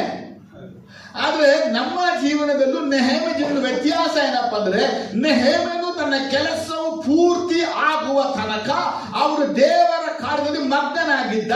ಆದ್ರೆ ನಾವು ದೇವರ ಕಾರ್ಯನ ಬಿಟ್ಟು ಲೋಕಕ್ಕೆ ಅವಾಗ ಓಡ್ತೀವಿ. ನಾವು ಲೋಕಕ್ಕೆ ಅವಾಗ ಓಡುವುದರ ನಿಮಿತ್ತವಾಗಿನೇ ನಮಗೆ, ನಮ್ಮ ಮನೆಗೆ, ನಮ್ಮ ಕುಟುಂಬಕ್ಕೆ ಆಕ್ಕದ ನಿಮಿತ್ತ ಸೈತಾನ ಒಳಗೆ ಪ್ರವೇಶಿಸಿ ಕುಟುಂಬವನ್ನ ಅಡ್ಗೆಡಿಸಿ ಹಾಳು ಮಾಡ್ತಾ ಇದ್ದಾನೆ. ಭಾನುವಾರ ಏನು ಪ್ರತಿದಿನ ಚರ್ಚ್ಗೆ ಹೋಗ್ಲೇಬೇಕಾ, ಯಾವ ದೇವಸ್ಥಾನಕ್ಕೆ ಹೋಗ್ಲೇಬೇಕಾ, ಪ್ರೇಯರ್ನ ಮಾಡಲೇಬೇಕಾ, ಈ ಸಂಡೇ ಫ್ರೀ ಮಾಡ್ಕೊಳ್ಳಿ, ಒಂದು ಮೈಸೂರು ಸೈಟ್ ಸೀನ್ ನೋಡ್ಕೊಂಬರೋಣ. ಈ ಸಂಡೇ ನೀವು ಮೈಸೂರು ಸೈಟ್ ಸೀನ್ ನೋಡ್ಕೊಂಡ್ ಬಂದ್ರಿ, ಈ ಸಂಡೇ ಈ ಮೈಸೂರು ಸೈಟ್ ಸೀನಲ್ಲಿ ಎಷ್ಟು ಆತ್ಮ ಅಳಿದು ಹೋಯ್ತು, ಎಷ್ಟು ಜನ ಕೆಟ್ಟು ಹೋದ್ರು, ಎಷ್ಟು ಜನ ನಾಶವಾದರು, ಎಷ್ಟು ಜನ ಸತ್ತು ಹೋದ್ರು, ಆ ಲೆಕ್ಕ ದೇವ್ರ ನಿಮ್ಮ ಹತ್ರ ಕೇಳಿದ್ರೆ ನಿಮ್ಮ ಉತ್ತರ ಏನು? ಸ್ವಾರ್ಥಿಗಳಾಗಬಾರ್ದು. ನಾವು ನಮ್ಮ ಅನುಕೂಲಕ್ಕೆ ತಕ್ಕಂತೆ ನಾವು ಕೆಲಸಗಳನ್ನ ಮಾಡಬಾರ್ದು. ಒಂದು ಕೆಲಸದಲ್ಲಿ ದೃಢವಾದ ತೀರ್ಮಾನ ಮಾಡಿದೀವಿ ಅಂದ್ರೆ ಆ ಕೆಲಸ ಮುಗುವ ತನಕ ಬೇರೆ ಕೆಲಸಗಳಿಗೆ ಕೈ ಹಾಕಬಾರ್ದು. ಸ್ವಾರ್ಥವಾಗಿ ನಮ್ಗೆ ಬೇಕಾದಾಗ ಲೀವ್ ತಗೊಳ್ಳೋದು, ನಮ್ಗೆ ಬೇಡದಿರುವಾಗ ಲೀವ್ ಹಾಕದಿರೋದು, ಇಂಥ ಕೆಲಸ ನಾವು ಮಾಡುವುದಾದ್ರೆ ಸೈತಾನ ನಮ್ಮನ್ನು ವಂಚಿಸ್ತಾ ಇದ್ದೇವೆ. ದೇವರ ಕಾರ್ಯ ಬೇಗ ಮುಗಿಯೋದಿಲ್ಲ. ಕದವು ತೆರೆದಪಟ್ಟ ನಿಮಿತ್ತವಾಗಿ ದೆವ್ವಗಳು ಒಳಗೆ ಪ್ರವೇಶಿಸುತ್ತಾರೆ. ಅರ್ಥಾದ್ರೆ ಒಂದು ತೀರ್ಮಾನವನ್ನ ಮಾಡಿ. ಆ ತೀರ್ಮಾನ ಏನಪ್ಪ ಅಂದ್ರೆ, ದೇವರು ನನಗೆ ಕೊಟ್ಟ ಕೆಲಸನ ಪೂರ್ತಿ ಮಾಡೋ ತನಕ ಇನ್ನೊಂದು ಕಾರ್ಯಕ್ಕೆ ನಾವು ಹೋಗಲ್ಲ. ನಮ್ಮಲ್ಲಿ ಕೆಲವರು ಏನ್ ಗೊತ್ತಾ, ಅದು ಮಾಡು, ಇದು ಮಾಡು, ಅಲ್ಲಿಗೆ ಹೋಗು, ಇಲ್ಲಿಗೆ ಹೋಗು, ಅವ್ರ ಹತ್ರ ಹೋಗು, ಇವ್ರ ಹತ್ರ ಹೋಗು, ಅಲ್ಲೂ ಆಗಲಿ ಇಲ್ಲೂ ಆಗಲಿ, ಇದೂ ನಡೀಲಿ ಅದೂ ನಡೀಲಿ. ಇಂಥವ್ರ ಜೀವನದಲ್ಲಿ ಸರಿಯಾಗಿ ಮುಚ್ಚಲ್ಪಡದ ನಿಮಿತ್ತ ಸೈತಾನ ಹೆಂಗಾದ್ರೂ ಹೊರಗೆ ಪ್ರವೇಶಿಸ್ಬಿಡ್ತಾನೆ. ಸಾಮ್ಸನ್ ಲೈಫನ್ನು ನೋಡ್ತೀವಿ 16ನೇ ಚಾಪ್ಟರ್ಲ್ಲಿ. ಸಾಮ್ಸನನ ಬಲವನ್ನ ಕುಂದಿಸಕ್ಕಾಗಿನೇ ದಲಿಲನ ಅವರು ಮೀಟ್ ಮಾಡಿ ಹೇಳ್ತಾರೆ, ನಾವು 5 ಪ್ರಭುಗಳು ನನಗೆ ಹಣವನ್ನು ಕೊಡ್ತೇವೆ, ಅವನ ಈ ಮಹಾನ್ ಶಕ್ತಿಯನ್ನ ಕುಂದಿಸೋದು ಹೇಗೆ ಅಂತೇಳಿ ನಮಗೆ ತಿಳಿಸು. ದಲಿಲ ತನ್ನ ಪ್ರೀತಿ ಸಾಮ್ಸನಲ್ಲಿ ಇಟ್ಟಿದ್ರು, ಆ ಪ್ರೀತಿಯಲ್ಲಿ ಅವಳು ವಂಚನೆಯನ್ನ ಮಾಡಿದ್ಳು. ಯಾರಿವಳು? ದಲಿಲ. ಇವತ್ತು ಅನೇಕ ದೇವ ಮಕ್ಕಳುಗಳಿವೆ ಈ ರೀತಿ ದೇವರು ಕೊಟ್ಟ ಯೋಚನೆ, ದೇವರು ಕೊಟ್ಟ ಉದ್ದೇಶ, ದೇವರು ಕೊಟ್ಟ ಸಂಕಲ್ಪದಿಂದ ಸ್ವಲ್ಪ ಜಾರಿದ ನಿಮಿತ್ತವಾಗಿ ಅವರ ಪ್ರಾಣಕ್ಕೂ ಹಾನಿಯಾಗುವ ಪರಿಸ್ಥಿತಿಗಳು ನಿರ್ಮಾಣ ಆಗ್ತಾ ಇದೆ. ನೀವು ಯಾರ ಜೊತೆ ಸೇರ್ತೀರಾ, ಯಾರ ಜೊತೆ ಪಡ್ತೀರಾ, ಯಾರ ಜೊತೆ ಮಾತಾಡ್ತೀರಾ, ಯಾರ ಜೊತೆ ಕೂರ್ತೀರಾ, ಯಾರ ಜೊತೆ ಟ್ರಿಪ್ ಹೋಗ್ತಿರೋ, ಅವರು ದಲಿಲಂತ ಸ್ವಭಾವ ಉಳ್ಳವರಾಗಿ ನಿಮ್ಮ ಮೇಲಿರುವಂಥ ಅಭಿಷೇಕಕ್ಕೆ ವಿರುದ್ಧವಾಗಿ, ದೇವರು ಕೊಟ್ಟಂತ ಕರೆಗೆ ವಿರುದ್ಧವಾಗಿ, ದೇವರು ಕೊಟ್ಟಂತ ವರಗಳಿಗೆ ವಿರುದ್ಧವಾಗಿ, ದೇವರು ಕೊಟ್ಟಂತ ಯೋಚನೆಗೆ ವಿರುದ್ಧವಾಗಿ ನೀವು ಕೆಲಸ ಮಾಡ್ತಾ ಇದ್ರೆ, ನೀವು ದೇವರ ಮುಂದೆ ನಿಂತುಕೊಂಡಾಗ ಏನು ಉತ್ತರವನ್ನ ಕೊಡಬಹುದು? Amen hallelujah, amen hallelujah, amen hallelujah. ಈ ಓನೋ ತಗ್ಗಿಗೆ ಕರೀತಾ ಇದ್ದಾನೆ. ನಾನು ಮೊದಲೇ ಹೇಳಿದೆ, ಈ ಓನೋ ತಗ್ಗಿಗೆ ನೆಹೆಮೀಯನ ಕರೆಯುವಾಗ ಇನ್ವಿಟೇಷನ್ ನೆಹೆಮೀಯನಿಗೆ ಮಾತ್ರ ಬರ್ತಾ ಇದೆ. ನೆಹೆಮೀಯನಿಗೆ ಆಳುಗಳಿದ್ದಾರೆ, ನೆಹೆಮೀಯನಿಗೆ ಸೇನೆಗಳಿದೆ, ನೆಹೆಮೀಯನನ್ನ ಕಾಯುವಂತ ಒಂದು ರಥಗಳಿವೆ. ಇವ್ರಿಗೆ ಯಾರು ಇನ್ವಿಟೇಷನ್ ಇದೆ? ನೆಹೆಮೀಯ ನೀವೊಬ್ಬನೇ ಬಾ, ನಾವು ಮೀಟ್ ಮಾಡೋಣ. ಇವರ ಕುತಂತ್ರ ಏನಾಗಿತ್ತು? ಇವರ ತಂತ್ರ ಏನಾಗಿತ್ತು? ಇವತ್ತು ದೇವ ಮಕ್ಕಳನ್ನ ಯಾರಾದ್ರೂ ಕರೀತಾರೆ, ಬನ್ನಿ ಅಲ್ಲಿ ಹೋಗೋಣ, ಬನ್ನಿ ಇಲ್ಲಿ ಹೋಗೋಣ. ಅವ್ರು ಕರೀತಾ ಇದ್ದಾರೆ, ಇವ್ರು ಕರೀತಾ ಇದ್ದಾರೆ, ಅಲ್ಲಿ ಪ್ರೇಯರ್ಗೆ ಹೋಗೋಣ, ಇಲ್ಲಿ ಪ್ರೇಯರ್ ಕರೀತಾರೆ. ಆಗ ನಮ್ಮೊಂದು ಆಸೆ, ಒಂದು ಆತ್ಮಹತ್ಯೆ ಮಾಡ್ಬಿಡೋದಲ್ಲ, ಅವ್ರು ಸುವಾರ್ತೆನ ಸಾರ್ಬಿಡ್ಬೋದಲ್ಲ. ಆದರೆ ನಮ್ಮನ್ನ ಯಾರು ಕರೀತಾ ಇದ್ದಾರೆ, ಎಲ್ಲಿ ಕರೀತಾ ಇದ್ದಾರೆ ಅಂತೇಳಿ ಆ ತಿಳುವಳಿಕೆ, ಪವಿತ್ರಾತ್ಮನ ಪ್ರಕಟಣೆ ನಮಗಿರಬೇಕು. ಒಂದು ವೇಳೆ ನಾವು ಹೋಗಿ ಅಲ್ಲಿ ಪ್ರೇಯರ್ ಮಾಡೋಕ್ಕೋ, ಅಲ್ಲಿ ಬಿಡುಗಡೆ ಮಾಡೋಕ್ಕೋ ನಾವು ಹೋಗ್ತಾ ಇದೀವಿ, ನಮ್ಮ ಅಭಿಪ್ರಾಯ ಒಳ್ಳೆಯದೇ ಆಗಿದೆ, ಅಲ್ಲಿ ಅವರು ನಮಗೆ ವಿರುದ್ಧವಾಗಿ ಕುತಂತ್ರವನ್ನ ಕಲ್ಪಿಸಿದೆ ಆಗಿದ್ರೆ, ದೇವರ ಯೋಜನೆಯ ವಿರುದ್ಧವಾಗಿ ನಾವು ಹೋಗಿದ್ರೆ, ಅಲ್ಲಾಗುವ ಕೇಡು ನಷ್ಟಗಳಿಗೆ ಕಾರಣರು ಯಾರು? ನೀವು ಯಾರು ಕರೆದ್ರು ಹೊಂಟೋಗ್ತೀರಾ? ಅವ್ರು ಕರೆದ್ರು ಹೋಗ್ತೀರಾ, ಇವ್ರು ಕರೆದ್ರು ಹೋಗ್ತೀರಾ, ಎಲ್ಲಿ ಕರೆದ್ರು ಹೊಂಟೋಗ್ಬಿಡೋದು. ಅದು ಯೋಚಿಸ್ಬೇಕು. ನಮ್ಮನ್ನ ಒಬ್ರು ಕರೀತಾ ಇದ್ದಾರೆ ಅಂದ್ರೆ ಯಾಕೆ ಕರಿಬೇಕು? ದೇವರ ಸನ್ನಿಧಿಗೆ ಹೋಗ್ಬೇಕು, ದೇವರ ಬಳಿ ಪ್ರಾರ್ಥಿಸ್ಬೇಕು. ಏಸಪ್ಪ ನನಗೆ ಪ್ರಕಟಣೆ ಕೊಡಿ, ಇವ್ರು ಯಾಕೆ ನನ್ನ ಕರೀತಾ ಇದ್ದಾರೆ? ಊಟಕ್ಕೆ ಕರೀತಾ ಇದ್ದಾರೆ ಯಾಕೆ? ಮನೆ ಕರೀತಾರೆ ಯಾಕೆ? ಪ್ರೇಯರ್ ಕರೀತಾರೆ ಯಾಕೆ? ಯಾಕೆ ಕರೀತಾ ಇದ್ದಾರೆ? ಇವರ ಒಳಗಿರುವಂತ ಕೆಟ್ಟ ಆಲೋಚನೆಗಳು ಏನು ತಿಳ್ಕೊಳ್ಬೇಕು. ಒಂದು ವೇಳೆ ಅದು ನಿಮಗೆ ವಿರುದ್ಧವಾಗಿ, ನಿಮ್ಮ ಮನೆಗೆ ವಿರುದ್ಧವಾಗಿ, ನಿಮ್ಮ ಕುಟುಂಬಕ್ಕೆ ವಿರುದ್ಧವಾಗಿ ಕೆಟ್ಟ ಆಲೋಚನೆ, ಅಭಿಪ್ರಾಯ ಉಳ್ಳವರಾಗಿದ್ದು ಅವರ ಮನೆಗಳಿಗೆ ನೀವು ಹೋದಾಗ, ನಿಮಗೆ ಕೇಡೇ ಸಂಭವಿಸಿದಾಗ ಅದಕ್ಕೆ ಹೊಣೆ ಯಾರು? ನಾವು ಅನೇಕ ರೌಡಿಗಳನ್ನ ನೋಡಿದ್ದೀವಿ. ರೌಡಿಗಳೆಲ್ಲ ಕೊಲ್ಲಲ್ಪಟ್ಟಿದ್ದು ಜೊತೆ ಇರುವಂತ ರೌಡಿಗಳಿಂದಲೇ, ಇನ್ನೊಬ್ಬರಿಂದ ಇಲ್ಲ. ಯಾಕೆ? ಜೊತೆನೇ ಇರೋನೇ ತೋರಿಸ್ತಾನೆ, ಹೇಳ್ತಾನೆ, ಈ ಟೈಮ್ ಬನ್ನಿ, ಈ ಸ್ಥಳಕ್ಕೆ ಬನ್ನಿ, ಇವ್ರು ಇಲ್ಲಿ ಬರ್ತಾರೆ, ಅವ್ರನ್ನ ಹೊಡೆದು ಸಾಯಿಸಿ.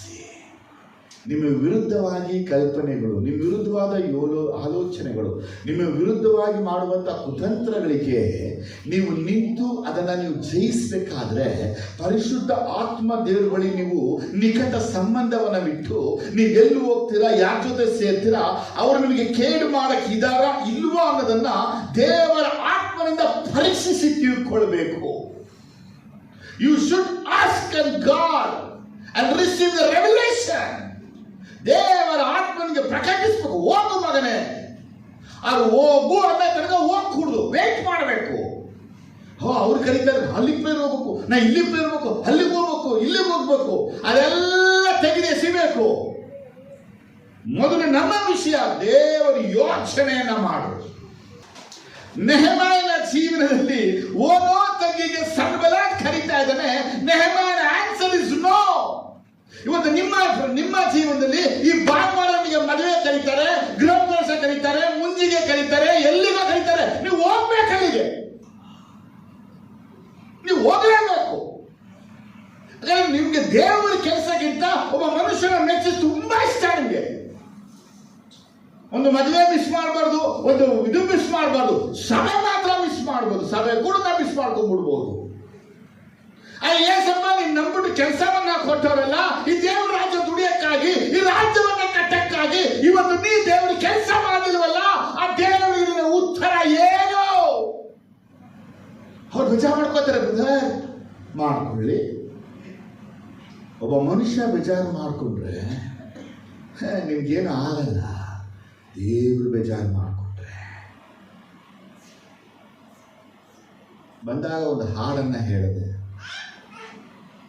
ಹೃದಯವೆಲ್ಲ ನೀನೇ ನೀನೇ, ಮನಸ್ಸೆಲ್ಲ ನೀನೇ ನೀನೇ, ಮೈಯೆಲ್ಲ ನೀನೇ ಏಸಯ್ಯ ಅಂತೇಳಿ ದೇವರ ಕೆಲಸದಲ್ಲಿ ನಿರಂತರಾಗಿರಿ. ನಿಮ್ಮ ಲೌಕಿಕ ಕೆಲಸ, ನಿಮ್ಮ ಮನೆಯ ಕೆಲಸ, ನಿಮ್ಮ ವ್ಯಾಪಾರ ಕೆಲಸಗಳನ್ನ ನೀವು ಭಾರವಾಗಿ ಇಟ್ಟುಕೊಂಡ್ರೆ ದೇವರ ಕೆಲಸ ಮಾಡಕ್ಕಾಗಲ್ಲ. ನೆಹೆಮಾಯನಂತೆ ನೀವು ಮುಂದೆ ನಿಲ್ಲಬೇಕಾಗಿದೆ. ಹೋಗೋ ತಗ್ಗಿಗೆ ಹೋಗೋ ಕೂಡುದು. ಯಾವ ಮನುಷ್ಯರುಗಳೆಲ್ಲ ದೇವರ ಕೆಲಸವನ್ನ ಬಿಟ್ಟು ಕೆಳಗೆ ಇಳಿದ್ರು ಅವ್ರ ಜೀವನ ಹಾಳಾಗೋಯ್ತು. ಅಬ್ರಹಾಮ ಐಗುಪ್ತಿಗೆ ಇಳಿದ, ಸಾಮ್ಸನ್ ತಗ್ಗಿಗೆ ಇಳಿದ, ಸೋರೆಕ್ ವ್ಯಾಲಿಗೆ, ಅವನ ಜೀವನ ಹಾಳು. ಇವತ್ತು ನಾವು ದೇವರ ಯೋಜನೆಯಲ್ಲಿ ಮುಂದೆ ಮುಂದೆ ಮುಂದೆ ಸಾಗಬೇಕಾದವರು ಮುಂದೆ ಮುಂದೆ ಸಾಗದೆ ಕೆಳಗಿಳಿತಾ ಇದ್ದೀವಿ. ಆ ಕೆಳಗೆ ಇಳಿಯುವ ನಿಮಿತ್ತವಾಗಿನೇ ಸೈತಾನ ಕ್ರಿಯೆ ಮನೆಯಲ್ಲಿ, ಸೈತಾನ ಕ್ರಿಯೆ ಕುಟುಂಬದಲ್ಲಿ, ಸೈತಾನ ಕ್ರಿಯೆ ಸಭೆಯಲ್ಲಿ ಸತತವಾಗಿ ನಡೀತದೆ. ಯಾಕಂದ್ರೆ ಬಾಗಿಲು ಇನ್ನೂ ನಾವು ಮುಚ್ಚಿಲ್ಲ. ಎರಡೇ ಆಮೇಲೆ ಈ ಸನ್ಬೆಲೆಟ್ನ ಯೋಜನೆ ಏನಾಗಿತ್ತು? What is the plan of Sanballat? ಅವನು ಕೊಡ್ತಿರುವಂತ ಇನ್ವಿಟೇಷನ್, ನೆಹೆಮ್ಯ ನೀವು ಒಬ್ಬನೇ ಬಾ, ನಾನು ಒಬ್ಬನೇ ಬರ್ತೀನಿ, ನಾ ಇಬ್ರು ಕೂತು ಮಾತಾಡೋಣ, ಇಲ್ಲಿ ಇಬ್ರು ಸ್ವಲ್ಪ ವಿಶ್ರಾಂತಿನ ಪಡೆಯೋಣ, ನಾ ಇಬ್ರು ಪೀಸ್ ಕವನೆಂಟ್ ಅನ್ನ ಮಾಡೋಣ, ಸಮಾಧಾನದ ಒಡಂಬಡಿಕೆಯನ್ನ ಮಾಡೋಣ ಅಂತ ಸನ್ಬೆಲೆಟ್ ಹೇಳ್ತಾ ಇದ್ದಾನೆ. ಅಲ್ಲಿ ಏನಿದೆ? ಒಂದು, ನೆಹೆಮ್ಯನು ಯೆರೂಸಲೇಮಿನ ಉತ್ತರ ದಿಕ್ಕಿಗೆ 2 ದಿನದಷ್ಟು ದೂರ ಪ್ರಯಾಣ ಮಾಡಿ, ಒಂದು 20 ಕಿಲೋಮೀಟರ್ ಪ್ರಯಾಣ ಮಾಡಿ ಒಬ್ಬನೇ ಹೋದ್ರೆ 2 ದಿನಗಳು ಯೆರೂಸಲೇಮಿನಲ್ಲಿ ಕೆಲಸ ನಿಂತರೆ ಕೆಲಸ ಮಾಡೋರು ಏನ್ ಮಾಡ್ತಾರೆ? ಇವತ್ತಿನ ಕೆಲಸದವರು ಕೆಲಸ ಮಾಡುವಾಗ ಮುಂದೆ ನಿಂತ್ರೆ ಕೆಲಸ ಮಾಡ್ತಾರೆ, ಇಲ್ಲಾಂದ್ರೆ ಕೆಲಸ ಮಾಡಿ. ಈಗ ನೆಹೆಮಾಯ 2 ದಿನ ಪ್ಲಸ್ 4 ದಿನಗಳು ಅವನು ಯೆರೂಸಲೇಮಲ್ಲಿ ಇಲ್ಲ ಅಂದ್ರೆ ಮುಂದೆ ಯೆರೂಸಲೇಮಿನ ಕದಗಳು ಬಾಗಿಲು ಇಡಕ್ಕಾಗುತ್ತಾ? ಕೆಲಸ ಏನಾಗ್ಬಿಡ್ತಾರೆ.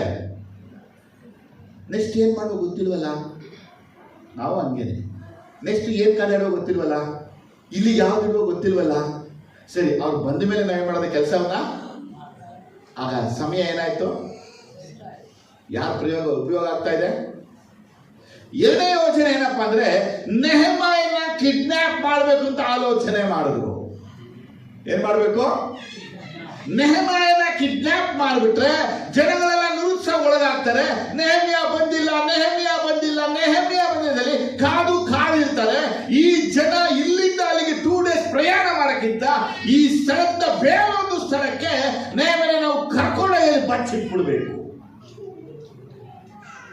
ಯಾವ ರೀತಿಯಲ್ಲಿ ಯೆರೆಮೀಯನ ಎತ್ಕೊಂಡು ಹೋಗಿ ಕೆಸರನ್ನ ಒಳಗಡೆ ಹಾಕಿದ್ರು, ಯಾವ ರೀತಿ ಯೋಸೇಫನ ಎತ್ಕೊಂಡೋಗಿ ನೀರಿಲ್ಲದ ಗುಂಡಿಯಲ್ಲಿ ಹಾಕಿದ್ರು, ಯಾವ ರೀತಿ ಧಾನ್ಯನ ಎತ್ಕೊಂಡು ಸಿಂಹದ ಗವೆಯಲ್ಲಿ ಹಾಕಿದ್ರು, ಯಾವ್ದು ಶದ್ರಕ್ ಮೇಷಕ್ ಅಬೇದ್ನೆಗೋನ ಬೆಂಕಿಯಲ್ಲಿ ಹಾಕಿದ್ರು, ಅದೇ ರೀತಿಯಾಗಿ ಸೌಲ್ ಯಾವ ರೀತಿ ದಾವೀದ ಕೊಲ್ಲಲ್ಪಡಬೇಕು ಫಿಲಿಷ್ಟಿಯರಿಂದ ಆಲೋಚನೆ ಮಾಡಿದ್ರು, ಅದೇ ರೀತಿ ಆಲೋಚನೆ ಸನ್ಬೆಲೆಟ್.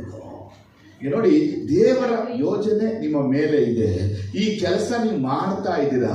ಈ ಕೆಲಸದಿಂದ ನಿಮ್ಮನ್ನ ಯಾರಾದ್ರೂ ಬೇರೆ ಕಡೆ ಮೈಂಡ್ ಅನ್ನ ಡೈವರ್ಟ್ ಮಾಡಿ ನಿಮ್ಮನ್ನ ಬೇರೆ ಕಡೆ ಕರ್ಕೊಂಡೋಗಿ ಅಲ್ಲಿ ಒಂದು ಆಕ್ಸಿಡೆಂಟ್ ಆಗಿ ಒಂದು ಕಾಲನ್ನ ಮುರ್ಕೊಂಡು ಒಂದು ಕೈಯನ್ನ ಫ್ರಾಕ್ಚರ್ ಮಾಡ್ಕೊಂಡ್ಬಿಟ್ರೆ ಈ ಕೆಲಸ ಮುಂದುವರೆದು ಯಾವಾಗ ಹೇಳಿ? ಅವ್ರು ಹೇಳ್ತಾರೆ, ಫಸ್ಟ್ ನೀವು ರೆಡಿ ಆಗಿ ಆಮೇಲೆ ಕೆಲಸ. ಅದಕ್ಕೆ ಹೇಳ್ತಾ ಇದ್ದೀನಿ, ಈ ಪಟ್ಟಣಕ್ಕೆ ಭಯಂಕರ ಜೀವನ ಬರೋ ತನಕ, ಯೆರೂಸಲೇಮಿನ ಪೌಳಿಗೋಡೆ ಕಟ್ಟುವ ತನಕ ನೀವು ವಿಶ್ರಾಂತಿ ಬಿಡಬೇಡಿ, ಯೆಹೋವನಿಗೂ ವಿಶ್ರಾಂತಿ ಕೊಡಬೇಡಿ ಅಂತ ಯೆಶಾಯ ಬೇರ್ಪಟ್ಟ ಹಾಗೆ ಇವತ್ತು ನಾವುವೇ ಈ ಪಟ್ಟಣದಲ್ಲಿ ಭಯಂಕರ ಜೀವನ ಬರುವ ತನಕ ಅವರ ಪಾದದಲ್ಲಿದ್ದು ಸತತವಾಗಿ ಪ್ರಾರ್ಥಿಸಬೇಕು. ಬೇರೆ ವ್ಯವಹಾರ, ಬೇರೆ ಕಾರ್ಯ, ಬೇರೆ ಕೆಲಸ, ಬೇರೆ ಸಂಬಂಧ ಎಲ್ಲಾದ್ರೂ ಹೋಗಿ ಏನಾದರೂ ಅವಘಡಗಳು ಆದರೆ, ಆಕಸ್ಮಿಕ ಕೇಡುಗಳಾಗಿ ಕೈ ಮುರ್ಕೊಂಡು ಕಾಲು ಮುರ್ಕೊಂಡ್ರೆ, ನಾವು ತಿಂಗಳಾರು ಗಂಟೆ ಹಾಸಿಗೆಯಲ್ಲಿ ಹಿಡಿದ್ರೆ ದೇವರ ಯೋಜನೆ, ದೇವರ ಕೆಲಸ ಸಂಪೂರ್ಣ ನಿಧಾನಿಸಲ್ಪಡುತ್ತೆ. ಈ ಸಂಬಂಧನ ಮೂರನೇ ಯೋಜನೆ ಏನಂದ್ರೆ, ನೆಹಮ್ಯನ ಕೊಂದೇ ಬಿಡ್ಬೇಕಷ್ಟೆ. ಏನಂದ್ರೆ ಸುಮ್ಮನೆ ಇವನ್ನ ಕಿಡ್ನಾಪ್ ಮಾಡ್ಕೊಳ್ಳೋಕ್ಕಿಂತ ಇವನ್ನ ಕೊಂದ್ಬಿಟ್ರೆ ಕೆಲಸ ನಿಂತೋಗ್ಬಿಡುತ್ತೆ. ಓನೋ ತಗ್ಗಿನಲ್ಲಿ ನೆಹಮ್ಯನನ್ನ ಕೊಲ್ಲಬೇಕು ಅನ್ನುವುದೇ ಸನ್ಬಲ್ಲನ ಭಯಂಕರ ಯೋಜನೆ ಆಗಿತ್ತು. ಯೋಚನೆ ಮಾಡಿ, ದೇವರ ಉದ್ದೇಶ ಅವನ ಮೇಲಿದೆ. ನೆಹಮಾಯ ಕೊಲ್ಲಲ್ಪಟ್ರೆ ಯೆರೂಸಲೇಮಿನ ಗೋಡೆ ಕಟ್ಟಲ್ಪಡ್ತಿತ್ತ? ಕದ ಆಗ್ತಾ ಇದ್ರ? ಶತ್ರುಗಳು ಏನ್ ಮಾಡ್ತಾ ಇದ್ರು? ನೆಹಮ್ಯನನ್ನ ಕೊಂದುಬಿಟ್ಟು ಮತ್ತೆ ಯೆರೂಸಲೇಮ್ ಕಡೆಗೆ ಬಂದು ಏನೆಲ್ಲ ಕಳೆದೆಲ್ಲ ಹೊಡೆದು ಮತ್ತೆ ಅದನ್ನ ಸಮಭೂಮಿ ಮಾಡಕ್ಕಾಗಿ. ನಾನು ಹೇಳ್ತಾ ಇದ್ದೇನೆ, ನಿನಗೆ ವಿರುದ್ಧವಾಗಿ ಮನುಷ್ಯರ ಆಲೋಚನೆ, ನಿನಗೆ ವಿರುದ್ಧವಾಗಿ ಕುಟುಂಬಗಳ ಆಲೋಚನೆ, ನಿನಗೆ ವಿರುದ್ಧವಾಗಿ ಸೈತಾನ ಆಲೋಚನೆ ನಿನಗೆ ಗೊತ್ತಿಲ್ಲ. ನಿನಗೆ ಯಾವ ರೀತಿಯ ಪ್ರಕಟಣೆಗಳಿಲ್ಲ.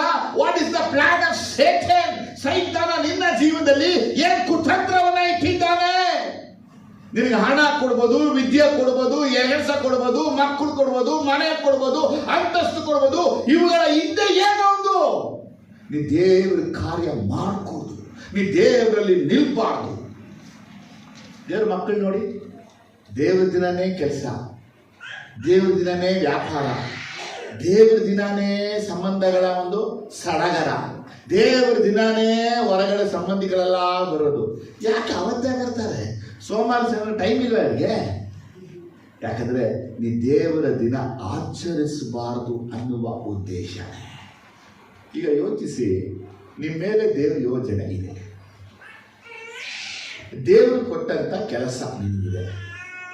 ನಿನ್ನ ಜೀವ ಹೋದ್ರೆ ಈ ಕೆಲಸಗಳು ಏನು? ಏನಪ್ಪ ನಾನು ಹೇಳ್ತಾನೆ, ನಿನಗೆ ದೇವರು ಕೊಟ್ಟ ಕೆಲಸವನ್ನ ಚುರುಕಾಗಿ ಮಾಡಿ ಮುಗಿಸು, ಅಲರ್ಟ್ ಆಗಿ ಮಾಡು, ಬೇಗ ಕೆಲಸವನ್ನ ಮಾಡು ಅಂತ ಹೇಳಲ್ಪಡುತ್ತೆ. ದೇವ ಮಕ್ಕಳು ಯಾವ ರೀತಿಯಲ್ಲೂ ಯಾವ ಥರದಲ್ಲೂ ವಂಚಿಸಲ್ಪಡಕೂಡದು. ಒಬ್ಬ ವಿರೋಧಿ ಅವನ ಯೋಜನೆ, ಅವನ ಆಲೋಚನೆ ಉಳ್ಳವನಾಗಿದ್ದು ನಮ್ಮನ್ನ ಯಾವುದೋ ಸ್ಥಳಕ್ಕೆ ಯಾವುದೋ ಕಡೆಗೆ ಕರೀತಾ ಇದ್ದಾರೆ ಅಂದ್ರೆ, ಅವನು ಸಮ್ಟೈಮ್ಸ್ ಅವನೇ ಕರಿಬೋದು, ಇನ್ನೊಬ್ಬರ ಮುಖಾಂತರ ಕರಿಬೋದು, ಹೋಟೆಲ್ಗೆ ಕರಿಬೋದು, ಊಟಿಗೆ ಕರಿಬೋದು, ಫಂಕ್ಷನ್ಗೆ ಕರಿಬೋದು. ಆ ಸ್ಥಳದಲ್ಲಿ ನನಗೆ ವಿರುದ್ಧವಾಗಿ ಒಬ್ಬ ಮನುಷ್ಯನ ಆಲೋಚನೆಗಳಿದ್ರೆ ಅಲ್ಲಿ ತಪ್ಪಿಸ್ಕೊಳ್ಳೋಕೆ ದೇವರು ಸಹಾಯ ಬಿಟ್ರೆ ಬೇರೆ ಯಾರು ಸಹಾಯ ಮಾಡಕ್ಕಾಗಲ್ಲ. ಆದ್ರೆ ದೇವರ ಸಹಾಯ ಮಾಡಬೇಕು. ಅದು ದೇವರ ಸಹಾಯ ಮಾಡಿಲ್ಲ ಅಂದ್ರೆ ಅವನ ಕಥೆನೆ. ದೇವ್ರು ಕೇಳುತ್ತೆ, ನಾನು ಕೊಟ್ಟಿದ್ದೇನಪ್ಪ ನಿನಗೆ? ನನಗೇನು ಕೆಲಸ ಕೊಟ್ಟೆ? ನನಗೇನು ಕೆಲಸ ಕೊಟ್ಟಿದ್ದೀನಿ? ಕೊಟ್ಟಿದ್ದ ಈ ಬಿಟ್ಟು ಯಾಕೆ ಹೋದೆ? ಇದು ಏನಕ್ಕೆ ಹೋದೆ? ಏನು ಮುಖ್ಯ ಆಯ್ತು ನಿನಗೆ? ಅದು ಕೇಳಿದಾಗ ನಾವೇನು ಉತ್ತರ ಕೊಡ್ತೀವಿ? ದೇವರ ಮಕ್ಕಳು ಒಂದು ವಿಷಯ ತಿಳ್ಕೊಳ್ಬೇಕು. ಅದನ್ನೇ ಫಿಲಿಪ್ಪಿ 3:14 ಪೌಲನು ಹೇಳ್ತಾನೆ, ಎದೆ ಬೊಗ್ಗಿದವನಾಗಿ ದೇವರು ಕ್ರಿಸ್ತನ ಮೂಲಕವಾಗಿ ನಮ್ಮನ್ನು ಮೇಲಕ್ಕೆ ಕರೆದು ನಮ್ಮ ಮುಂದೆ ಇಟ್ಟಿರುವ ಬಿರುದನ್ನು ಗುರಿ ಮಾಡಿಕೊಂಡು ಓಡುತ್ತಾ ಇದ್ದೇನೆ. ಏನ್ ಹೇಳ್ತಾ ಇದ್ದಾನೆ? ಶತ್ರು ನಮ್ಮನ್ನ ಕೆಳಗೆ ಕರೀತಾನೆ, ದೇವರು ನಮ್ಮನ್ನ ಮೇಲೆ ಕರೀತಾನೆ. ವ್ಯತ್ಯಾಸ ಅಲ್ಲೆಲ್ಲ ಆಮೇಲೆ ಬರಬೇಕು. ಸನ್ಬಲೆಟನ್ನು ಓನೇ ಎಂಬ ತಗ್ಗಿಗೆ ಬಾ, ಕಮ್ ಟು ಡೌನ್ ಅಂತ ಕರೀತಾ ಇದ್ದಾನೆ. ಅರೆ ದೇವರು ನಮ್ಮನ್ನ ತಗ್ಗಿಗೆ ಕರೆಯದೆ ನಮ್ಮನ್ನ ಮೇಲಕ್ಕೆ ಕರೀತಾ ಇದ್ದಾನೆ. ಎಲ್ಲಿ ಕರೀತಾ ಇದ್ದಾನೆ? ಮೇಲಕ್ಕೆ. ಅಂದ್ರೆ ಪೌಲ್ ಹೇಳುವಂತ ಮಾತಿಲ್ಲ ಅಂದ್ರೆ, ನಾನು ಎದೆಯನ್ನ ಬೊಗ್ಗಿದವನಾಗಿ ನನ್ನ ಮುಂದೆ ಇಟ್ಟಿರುವ ಬಿರುದನ್ನ ಗುರಿ ಮಾಡಿಕೊಂಡು ಓಡ್ತಾ ಇದ್ದೀನಿ.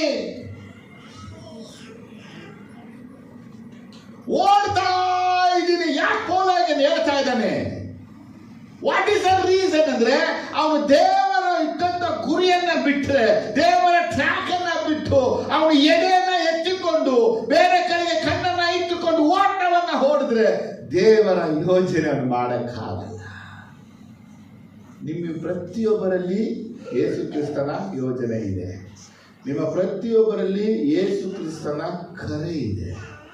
ಇನ್ನೊಬ್ರ ಯೋಜನೆ ಇನ್ನೊಬ್ರ ಕರೆನ ಮಿಕ್ಸ್ ಮಾಡಬೇಡಿ, ಮಿಂಗಲ್ ಮಾಡಬೇಡಿ.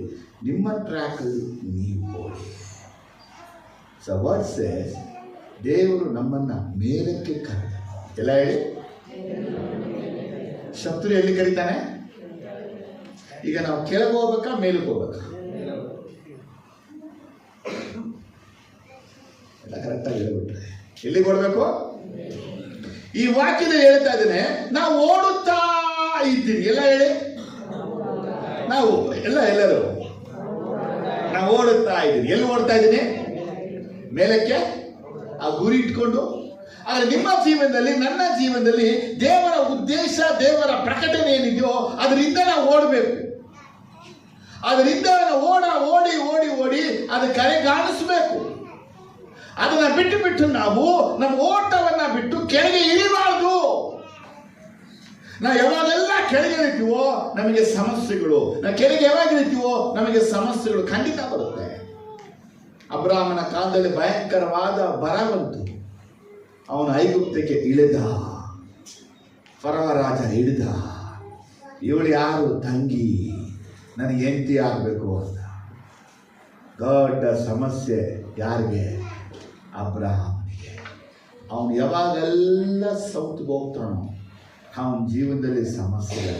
ಆಗಿನ ಸ್ಪಿರಿಚುವಲ್ ಜಿಯಾಗ್ರಫಿಯಲ್ಲಿ ನಾವು ಯಾವಾಗಲೂ ಕೆಳಗೆ ಸೌತ್ಗೆ ಬರಬಾರ್ದು. ನಾವು ಯಾವತ್ತು ನಾರ್ತ್ಗೆ ಹೋಗ್ತಾನೇ ಇರಬೇಕು. ಸೌತ್ಗೆ ಬಂದಷ್ಟು ಸಮಸ್ಯೆ, ನಾರ್ತ್ಗೆ ಹೋದಷ್ಟು ಜಯ. ಆಮೇಲೆ 2 ತಿಮೋಥೆ 4ನೇ ಚಾಪ್ಟರ್ ನೋಡುವಾಗ ಇದೇ ಪೌಲ ಇಲ್ಲದ ವಿಷಯವನ್ನ ಬರೆದಿಟ್ಟಿದ್ದಾನೆ. 7ನೇ ವಾಕ್ಯ.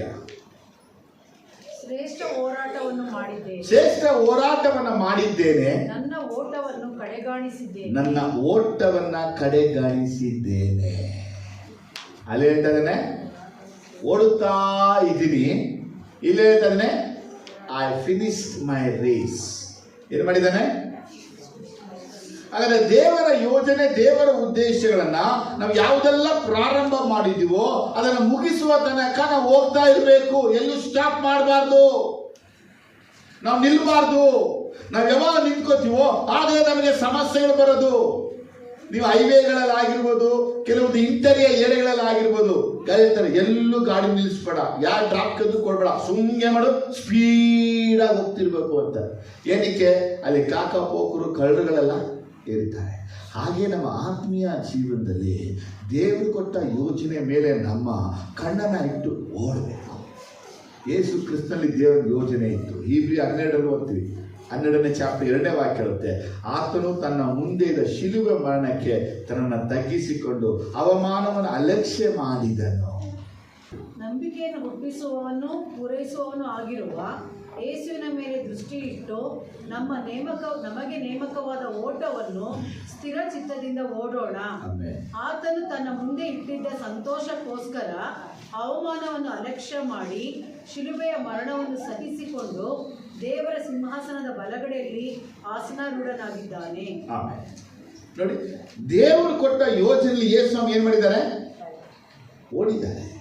ಹಾಗೆ ನಮಗೆ ಕೊಟ್ಟ ಯೋಜನೆ ನಾವೇ ಮಾಡಬೇಕು, ಓಡಬೇಕು. ನೆಹಮ್ಯನಿಗೆ ಕೊಟ್ಟಿದ್ದು ಏನು? ಪೂರ್ತಿ ಗೋಡೆ ಕಟ್ಟಬೇಕು, ಬುರುಜು ಕಟ್ಟಬೇಕು, ಬಾಗಿಲು ಕಟ್ಟಬೇಕು, ಅಷ್ಟೇ. ಅದ್ರಲ್ಲಿ ಅವ್ರು ಮಾಡಬೇಕು. ನೀವು ಯಾವಾಗೆಲ್ಲ ದೇವರ ಕೆಲಸಗಳನ್ನ ಪ್ರಾರಂಭ ಮಾಡ್ತಿರೋ ಆವಾಗ ನಿಮ್ಮ ಜೀವನದಲ್ಲಿ ವಿರೋಧತ್ವಗಳು ಬರುತ್ತೆ. ಆ ವಿರೋಧತ್ವ ಬರುವುದೇ ಸೂಚನೆ ದೇವರ ಕೆಲಸ ಮಾಡ್ತಾ ಇದೆಯಾ. When you do the right things, ನಿಮಗೆ ಅಪೋಸಿಷನ್ ಬರುತ್ತೆ. ನಿಮ್ಗೆ ಎಷ್ಟು ಅಪೋಸಿಷನ್ ಬರುತ್ತೋ ಅದೆಲ್ಲ ಸೈನ್ ನೀವು ದೇವರ ಕೆಲಸವನ್ನು ಸರಿಯಾಗಿ ಮಾಡ್ತಾ ಇದೆಯಾ. ನೀವು ಅಪೋಸ್ ಮಾಡ್ತಾರೆ, ಎಲ್ಲರೂ ಓಕೆ ಓಕೆ ಓಕೆ ತಲೆ ಆಡಿಸ್ತಾ ಇದ್ರೆ you are doing the Satan ಕೆಲಸ. ಅದಕ್ಕೆ ನೀವು ಯಾರು ಅಪೋಸ್ ಮಾಡ್ತಾ ಇಲ್ಲ. ಕೆಲಸ ಅರ್ಥ ಆದ್ರಲ್ಲ ಇಲ್ಲವೇ? ಆಮೇಲೆ ಇವತ್ತು ಅನೇಕರ ಜೀವನದಲ್ಲಿ ಇಂಥ ಕಾರ್ಯಗಳೇ ನಡೀತಾ ಇದೆ. ನಿಮ್ಮ ಸ್ಥಿರತೆನ ಹಾಳು ಮಾಡಕ್ಕೆ, ನಿಮ್ಮ ನಂಬಿಕೆನ ಹಾಳು ಮಾಡಕ್ಕೆ, ನಿಮ್ಮ ಪವಿತ್ರತೆನ ಹಾಳು ಮಾಡಕ್ಕೆ, ನಿಮ್ಮ ನಿಷ್ಠತನವನ್ನು ಹಾಳು ಮಾಡಕ್ಕೆ ಸೈತಾನ ಅನೇಕ ರೀತಿಯಲ್ಲಿ ಪ್ರಯತ್ನ ಪಡ್ತಾ ಇದ್ದಾನೆ. ನೀವು ಯಾವಾಗ ಮನಸ್ಸು ಕೊಡ್ತೀರಾ, ಯಾವಾಗ ನೀವು ಸ್ಥಳ ಕೊಡ್ತೀರಾ, ಯಾವಾಗ ನೀವು ಟೈಮ್ ಕೊಡ್ತೀರಾ, ಅವನಲ್ಲಿ ಜಾಗವನ್ನು ಇಟ್ಬಿಡ್ತಾನೆ. ದೇವರ ಕೆಲಸ ನಿಂತು ಬಿಡುತ್ತೆ. ದೇವರ ಮಕ್ಕಳೇ ಗಮನಿಸಿ, ಏನು ವಿಷಯ? ಓದೋ ತಗ್ಗಿಗೆ ನೆಹೆಮೆಯ ಓದ್ನ ಇಲ್ವಾ? ಹೋಗಲೇ ಇಲ್ಲ. ಅದರಲ್ಲಿ ಹೋಗಲೇ ಅವನು ಹೋಗಲೇ ಇಲ್ಲ. ಅವನು ತಿಳ್ಕೊಂಡಂತೆ ಅವರು ನನಗೆ ಕೇಡು ಮಾಡುವಂಥ ಆಲೋಚನೆಯಲ್ಲಿ ಇದ್ದಾರೆ. ಅದು ಸಂಬಂಧಪಟ್ಟ ಒಂದು ವಾಕ್ಯ ನೋಡ್ಬೋದು. ಕೀರ್ತನೆ 10ರಲ್ಲಿ 8, 9, 10. ಅವನು ಗ್ರಾಮಗಳ ಸಂದು ಗೊಂದುಗಳಲ್ಲಿ ಹೊಂಚಿಕೊಂಡಿದ್ದು, ಅವನು ಗ್ರಾಮಗಳ ಸಂದು ಗೊಂದುಗಳಲ್ಲಿ ಹೊಂಚಿಕೊಂಡಿದ್ದು, ಮರೆಯಾದ ಸ್ಥಳಗಳಲ್ಲಿ ನಿರಪರಾಧಿಗಳನ್ನು ಕೊಲ್ಲುತ್ತಾನೆ. Bible says ನಿರಪರಾಧಿಗಳನ್ನ ಕೊಲ್ಲುತ್ತಾನೆ. ಅವನು ಗತಿಹೀನನನ್ನು ಹಿಡಿಯುವುದಕ್ಕೆ ಸಮಯ ನೋಡುತ್ತಾನೆ. ಗವಿಯಲ್ಲಿ ಅಡಗಿಕೊಂಡಿರುವ ಸಿಂಹದಂತೆ ಅವನು ಮರೆಯಾಗಿ ಹೊಂಚಿಕೊಂಡಿರುವನು. ಸಿಂಹದಂತೆ ಹೊಂಚಿಕೊಂಡಿದ್ದಾನೆ. ಅವನು ಬಲೆಯೊಡ್ಡಿ ಕಾದಿದ್ದು ಕುಗ್ಗಿದವನನ್ನು ಹಿಡಿದು ಎಳೆದುಕೊಂಡು ಹೋಗುತ್ತಾನೆ. ನೋಡಿ, 10ನೇ ಕೀರ್ತನೆಯಲ್ಲಿ ತುಂಬಾ ಕ್ಲಿಯರ್ ಆಗಿ ಹೇಳ್ಪಟ್ಟಿದೆ. ಶತ್ರು ಏನ್ ಮಾಡ್ತಾನೆ, ಹೆಂಗ್ ಮಾಡ್ತಾನೆ, ಏನೆಲ್ಲ ಆಗುತ್ತೆ. ಅಲ್ಲಿ ಈ ವಾಕ್ಯವನ್ನು ಎಷ್ಟು ಸಲ ಓದಿದ್ಮೇಲೆ ಈ ವಾಕ್ಯವನ್ನು ತಿಳಿದ್ಮೇಲೆ ನಾವ್ ಹೆಂಗ್ ಜೀವನ ಮಾಡಬೇಕು, ನಮ್ಮ ಜೀವನವನ್ನ ಹೇಗೆ ನಾವು ನಡೆಸ್ಕೋಬೇಕು. ಶತ್ರು ಸಿಂಹದಂತೆ ಇದ್ದಾನೆ, ಶತ್ರು ಬಲೆಯನ್ನ ಹಾಕ್ತಾ ಇದ್ದಾನೆ, ನಮ್ಮನ್ನ ಕುಗ್ಗಿಸಕ್ಕಾಗಿದ್ದಾನೆ, ಅವನು ಕಾಯ್ತಾ ಇದ್ದಾನೆ, ನಮ್ಮನ್ನ ಕೊಲ್ಲಕ್ಕಾಗಿದ್ದಾನೆ, ಅವನು ವಂಚ ಆಗ್ತಾ ಇದ್ದಾನೆ. ನಾವು ದೇವರ ಕೆಲಸದಲ್ಲಿ ಇರ್ಬೇಕಾ? ದೇವರ ಕೆಲಸವನ್ನ ಬಿಟ್ಟು ಅವ್ರ ಹಿಂದೆ ಓಡ್ಬೇಕಾ? ಕರೀಲಿ, ನಮ್ಗೆ ಒಂದು ಒಳ್ಳೆ ಸಿಹಿ ಊಟ ಇದೆ, ಮಾಂಸ ಊಟ ಇದೆ, ದೇವರ ಕೆಲಸ ಮಾಡ್ತೀವಿ ನಾವು. ಏನಮ್ಮ ಪ್ರೇಯರ್ಗೆ ಬರಲಿಲ್ಲ? ಇವತ್ತು ನಮ್ಮ ಊರಲ್ಲಿ ಒಳ್ಳೆ ಮಾಂಸ ಕಳೆದಿರು, ಅಣ್ಣನ ಮಗಂದು ಬರೋದಕ್ಕಾಗುತ್ತಾ? ಸರಿ, ಒಳ್ಳೆ ದೇವರ ಆಸೆ. ಏನೋ ಬ್ರದರ್, ಊಟಗೂ ಬಂದಮೇಲೆ ಹೊಟ್ಟೆನೇ ಕೆಟ್ಟೋಗ್ಬಿಟ್ಟು ಆ ತಿಂದಿದ್ದು 2 ಪೀಸ್ ಮಟನು ಡಾಕ್ಟ್ರಿಗೆ 2,000 ಖರ್ಚಾಯ್ತು. ಪ್ರೇಯರ್ ಮಾಡಿದ್ರೆ ಇಲ್ಲ ಅಂದ್ರು 1 ವಾರದಿಂದ ಪ್ರೇಯರೇ ಮಾಡಿಲ್ಲ. ಸೈತಾನ ಏನು ಮಾಡ್ದ ನೋಡಿದ್ರ? ಒಬ್ಬ ದೇವ ಮನುಷ್ಯ ಹೆಂಗಿರ್ತಾನೆ? ಜ್ಞಾನೋಕ್ತಿ 27:12 ವಾಕ್ಯ ಹೇಳುತ್ತೆ. ಒಬ್ಬ ದೇವ ಮನುಷ್ಯ ಹೆಂಗಿರ್ತಾನೆ? ಜಾಣನು ಕೇಡನ್ನು ಕಂಡು ಅಡಗಿಕೊಳ್ಳುವನು. ಬುದ್ಧಿಹೀನನು ಮುಂದೆ ಹೋಗಿ ನಷ್ಟಪಡುವನು. ನೆಹೆಮೀಯನಿಗೆ ಮೋಸ್ಟ್ಲಿ ವಾಕ್ಯ ಗೊತ್ತಿರಬಹುದು. ಏನ್ ಹೇಳ್ತೀರಾ? ಈಗ ನಾನು ಮತ್ತು ನೀವು ಜಾಣನ ಬುದ್ಧಿಹೀನನ? ಬ್ರದರ್, ನಾನು ಜಾಣನೇ ಬ್ರದರ್. ಆದರೆ ಇದು ಕೇಳಿಲ್ವಾ ನನಗೆ ಗೊತ್ತಾಗುತ್ತೆ? ಹೇಳ್ತಿಲ್ವಾ? ನಿಮ್ಮ ಮುಂದೆ ಕೇಳಿದೆ ನಿಮ್ಗೆ ಗೊತ್ತಾಗುತ್ತಾ? ನಿಮ್ಗೆ ಮೊದಲೇ ಗೊತ್ತಾ? ಇಲ್ಲ. ಆದರೆ ಜ್ಞಾನ ಕೇಳಪಟ್ಟಿದೆ, ಜಾಣನು ಕೇಳನ್ನು ಕಂಡು ಅಡಗಿಕೊಳ್ಳುವನು, ಔಸ್ಕೊಂಡು ಬಿಡ್ತಾನಂತೆ.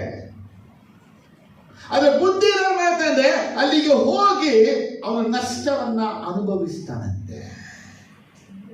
ನೆಹಮಾಯನಿಗೆ ತುಂಬಾ ಕ್ಲಿಯರ್ ಆಗಿ ಗೊತ್ತಾಗಿದೆ, ಓನೋಗೆ ನಾವು ಹೋದ್ರೆ ಏನಾಗುತ್ತೆ? ಕೇಳು. ಅದಕ್ಕೆ ಹೇಳಿದೆ ಸೇ ಟು ನೋ ಓನೋ. ಎರಡೇ ಸೇ ಟು ನೋ ಓನೋ. ಇದೆ ಈ ಸಬ್ಜೆಕ್ಟ್. ಇದಕ್ಕೆ ಇವತ್ತು ನಮ್ಮ ಜೀವನದಲ್ಲಿ, ನಿಮ್ಮ ಜೀವನದಲ್ಲಿ, ನಮ್ಮ ಮಕ್ಕಳ ಜೀವನದಲ್ಲಿ ಕೇಡುಗಳು ತುಂಬಿ ತುಳುಕ್ತಾ ಇದೆ, ಕೇಡುಗಳು ಬರ್ತಾ ಇದ್ರೆ ಅವ್ರು ಹೋಗಿದ್ದಕ್ಕಾಗಿನೇ. ಹೋಗ್ಬೇಡಿ, ಅದು ಮುಖ್ಯ ಇಲ್ಲ.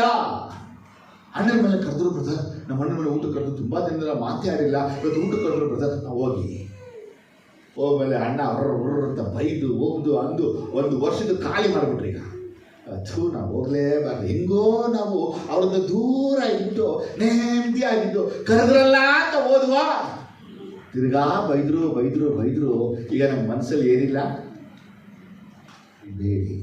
ನಿಮ್ಗೆ ಎಲ್ಲಿ ಬೆಲೆ ಇಲ್ಲ, ನಿಮ್ಗೆ ಎಲ್ಲಿ ಮುಖ್ಯತ್ವ ಇಲ್ಲ, ನಿಮಗೆ ಎಲ್ಲಿ ನಿಮಗೆ ಮರ್ಯಾದೆ ಕೊಡಲ್ವೋ ಅಲ್ಲಿ ಹೋಗ್ಬೇಡಿ, ಅವಶ್ಯಕತೆ ಇಲ್ಲ. ನಿಮಗೆ ಊಟ ಬಟ್ಟೆ ಮುಖ್ಯ ಅಲ್ಲ, ದೇವ್ರು ನಿಮ್ಗೆ ಕೊಡ್ತಾ ಇದ್ದಾನೆ. ನಿಮಗೆ ಬೇಕಾಗಿದ್ದು ಒಂದೇ ಒಂದು, ದೇವರ ಕೆಲಸಕ್ಕೆ ನಾವು ಅಡ್ಡಿ ತಡೆಯಾಗಿ ಇರಬಾರ್ದು. ನೆಹೆಮನಿಗೆ ಸನ್ಬಲ್ಲತ್ ಮಾಡುವ ಕೇಡು ದೇವರೇ ತಿಳಿಸಿದ್ದು. ನಿಮಗೂ ತಿಳಿಸ್ತಾನೆ ದೇವರು, ಹೋಗ್ಬೇಡ, ಅವ್ರ ಸಹವಾಸ ಮಾಡಬೇಡ, ಅವ್ರ ಜೊತೆ ವ್ಯವಹಾರ ಮಾಡಬೇಡ, ಅವ್ರ ಜೊತೆ ಹಣದ ಸಹವಾಸ ಮಾಡಬೇಡ. ದೇವರು ಮಾತಾಡ್ತಾನೆ. ಆದರೆ ನಾವು ದೇವರಿಗಿಂತ ಅವ್ರನ್ನ ನಂಬಿಡ್ತೀವಿ. ಯಾರು ಮಾಡಲ್ಲ, ಅವ್ರು ಮೋಸ ಮಾಡಲ್ಲ, ಅವ್ರು ಹಂಗಿಲ್ಲ. ಆದರೆ ಅವರು ಒಂದಿನ ಹಣದಲ್ಲಿ ನಮ್ಗೆ ಏನು ಮಾಡ್ತಾರೆ? ಮೋಸ. ದೇವ್ರ ಮಕ್ಕಳೇ, ಇವತ್ತು ಶತ್ರು, ವಿರೋಧಿ, ವೈರಿ ಯಾರೇ ಆಗಿರಲಿ, ಕಾಂಪ್ರಮೈಸ್ ಆಗಬೇಡಿ. Don't be compromise. Please compromise ಆಗಲೇಬೇಡಿ. ನಿಮ್ಗೆ ಕೊಟ್ಟ ಕೆಲಸದಲ್ಲಿ ಸ್ಥಿರವಾಗಿರಿ. ನಿಮ್ಗೆ ಯೇಸು ಏನು ಹೇಳಿದಾರೋ ಅದನ್ನೇ ಮಾಡಿ. ಯೇಸು ಸ್ವಾಮಿ ಬಂದಾಗ ನಾನು ಕೊಟ್ಟ ತಲಾಂತು ಎಲ್ಲಿಂತಾನೆ ಕೊಟ್ಟವನಿಗೆ ಕೇಳಿದು 5, 2, 1. 1 ಕೊಟ್ಟವನಿಗೆ 5 ತಲಾಂತು ಎಲ್ಲಿ ಕೇಳಿಲ್ಲ. 2 ಕೊಟ್ಟವನಿಗೆ 1 ತಲಾಂತು ಎಲ್ಲಿ ಕೇಳಲಿಲ್ಲ. ದೇವರು ನಮ್ಗೆ ಎಷ್ಟು ಕೊಟ್ಟರೆ ಅಷ್ಟು ಕೇಳ್ತಾನೆ. ಏನ್ ಮಾಡಿದೆ? ನಾನು ನಿಂಗೆ ಅಭಿಷೇಕ ಕೊಟ್ಟೆ, ನಾನು ನಿಂಗೆ ಸಮಯ ಕೊಟ್ಟೆ, ನನಗೆ ವಿಶ್ವಾಸ ಕೊಟ್ಟೆ, ನಾನು ನಿಂಗೆ ಮನೆ ಕೊಟ್ಟೆ, ನಾನು ಗಾಡಿ ಕೊಟ್ಟೆ, ಗಾಡಿಗೆ ಪೆಟ್ರೋಲ್ ಕೊಟ್ಟೆ, ನಿನಗೆ ಬಟ್ಟೆ ಕೊಟ್ಟೆ, ಹೆಂಡತಿ ಕೊಟ್ಟೆ, ಸುಖ ಕೊಟ್ಟೆ. ನೀನು ನನ್ಗಾಗಿ ಏನ್ ಮಾಡಿದೆ? ಅವ ಚೆನ್ನಾಗಿ ನಿದ್ರೆ ಮಾಡ್ತಾ ಇದ್ದೀನಿ. ನೋಡಪ್ಪ, ನಿನ್ಗಾಗಿ ಇದೆಲ್ಲ ಮಾಡಿದೆ, ಇದೆಲ್ಲ ಎಲ್ಲ ನಿನ್ನ ಹೆಸರು ಮಾಡ್ಕೊಂಡಿದೆಯಲ್ಲಪ್ಪ, ನನ್ನ ಹೆಸರು ಇಲ್ಲಪ್ಪ. ದೇವ್ರ ರಾಜ್ಯ ಕಟ್ತೀನಿ, ಎಲ್ಲಿ ಕಟ್ಟಿ ದೇವ್ರ ರಾಜ್ಯ? ಅನೇಕರು ಏನು ಅನ್ಕೊಳ್ಳೋದಂದ್ರೆ I am doing the work of God. ದೇವ್ರ ಕೆಲಸ. ದೇಸಪ್ಪ ಹೇಳ್ತಾರೆ, ಇವ್ರು ದೇವ್ರ ಕೆಲಸ ಮಾಡ್ತಾ ಇಲ್ಲ, ಸ್ವಾರ್ಥಿಗಳು. ಇವ್ರ ಕೆಲಸ, ಇವ್ರ ಲಾಭಕ್ಕೆ, ಇವ್ರ ಅನುಕೂಲಕ್ಕೆ, ಇವ್ರ ಸಂತೋಷಕ್ಕೆ ಇವ್ರ ಜೀವನ ಮಾಡಿಕೊಂಡು ನನ್ನ ಹೆಸರನ್ನ ಮುಂದೆ ಉಪಯೋಗಿಸ್ತಾ ಇದ್ದಾರೆ. ಇಂಥವರೆಲ್ಲ ಒಂದು ದಿನ ದೇವರಿಗೆ ಲೆಕ್ಕ ಕೊಡಬೇಕು. ನನಗೆ ಗೊತ್ತಿರೋ ವಿಷಯ ನಿಮ್ಗೆ ಹೇಳ್ತಾ ಇದ್ದೀನಿ. ಜೀಸಸ್ ಒಂದು ಅಭಿಷೇಕ ಕೊಟ್ಟರೆ ಅಭಿಷೇಕ ಉಪಯೋಗ ದುರುಪಯೋಗ ಬಗ್ಗೆ ಕೇಳ್ತಾನೆ. ಜೀಸಸ್ ಒಂದು ವರ ಕೊಟ್ಟರೆ ಆ ವರವನ್ನು ಹೇಗೆ ಉಪಯೋಗಿಸ್ತೆ ಅಂತ ದೇವ್ರಿಗೆ ಕೇಳ್ತಾನೆ. ಜೀಸಸ್ ಹಣವನ್ನು ಕೊಟ್ಟರೆ ಇದನ್ನ ಏನು ಮಾಡಿದೆ ಅಂತ ದೇವ್ರಿಗೆ ಕೇಳ್ತಾನೆ. ದೇವರೇ, ನಾನು ಪ್ಯಾಂಟ್ ತಗೊಂಡೆ, ನಾನು ಅದು ತಗೊಂಡೆ, ಎಂಟಿ ಕೇಳಿದ ಇದು ಕೊಟ್ಟೆ, ಅದಿಸ್ಕೊಟ್ಟೆ. ನಾನು ಕೊಟ್ಟಿದ್ದು ನನ್ನ ಸೇವೆಗೆ ಏನು ಉಪಯೋಗಿಸಿದೆ? ಏನು ಉತ್ತರ ಕೊಡೋದಾಗ? ಯೋಚಿಸಿ. ಇವತ್ತು ನಿಮಗೆ ಭಯ ಬರಬೇಕು. ನಿಮಗೆ ಕೆಲಸ ದೇವರು ಕೊಟ್ಟಿದ್ದು, ಹಣ ಏನು ಮಾಡ್ತಾ ಇದ್ದೀರಾ? ನಿಮಗೆ ವಾಹನ ದೇವರು ಕೊಟ್ಟಿದ್ದು, ಅದನ್ನು ಏನು ಮಾಡ್ತಾ ಇದ್ದೀರಾ? ನಿಮ್ಗೆ ಹೆಂಡತಿ ಕೊಟ್ಟರು, ಮಕ್ಕಳು ಕೊಟ್ಟರು, ಏನು ಮಾಡ್ತಾ ಇದ್ದೀರಾ?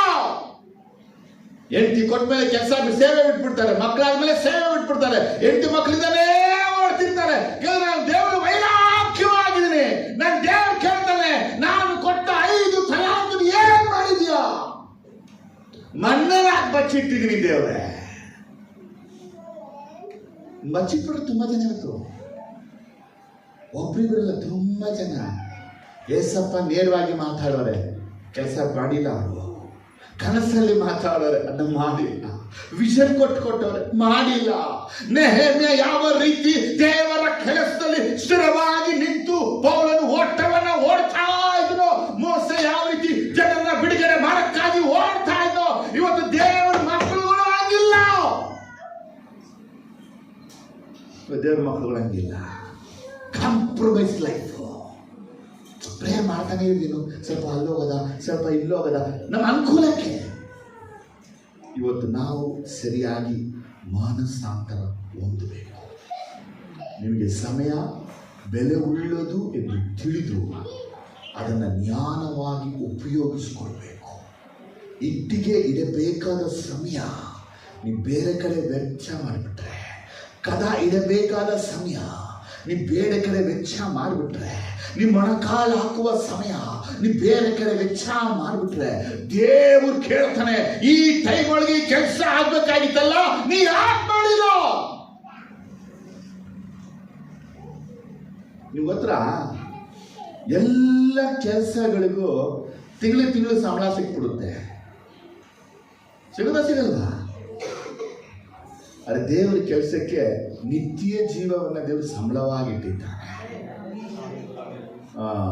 ಆಮೇಲೆ ಅಂದ್ಬಿಟ್ರೆ ಹೆಂಗೆ ನೀವು ನಿತ್ಯ ಜೀವ ಒಂದೋದ್ರೆ ಕತೆ ಏನ್ ಹೇಳಿ? ಫಸ್ಟ್ ನಿತ್ಯ ಜೀವ ದೇವ್ರ ಇಟ್ಟವನ್ನೇ ಓದ್ಬೇಕಾ ಓದಬಾರ್ದ? ದೇವ್ರ ಕೆಲಸ ಮಾಡ್ಬೇಕಾ ಮಾಡಬಾರ್ದ? ಇವತ್ತು ನಿಮ್ಮ ಕೆಲಸ, ಮನೆ ಕೆಲಸ, ಹೆಂಡತಿ ಕೆಲಸ, ಮಕ್ಕಳ ಕೆಲಸ ಬದಿಗೆ ಹಾಕಿ ಯೇಸುವಿನ ಕೆಲಸ ಮಾಡಕ್ಕೆ ಬೇಕು.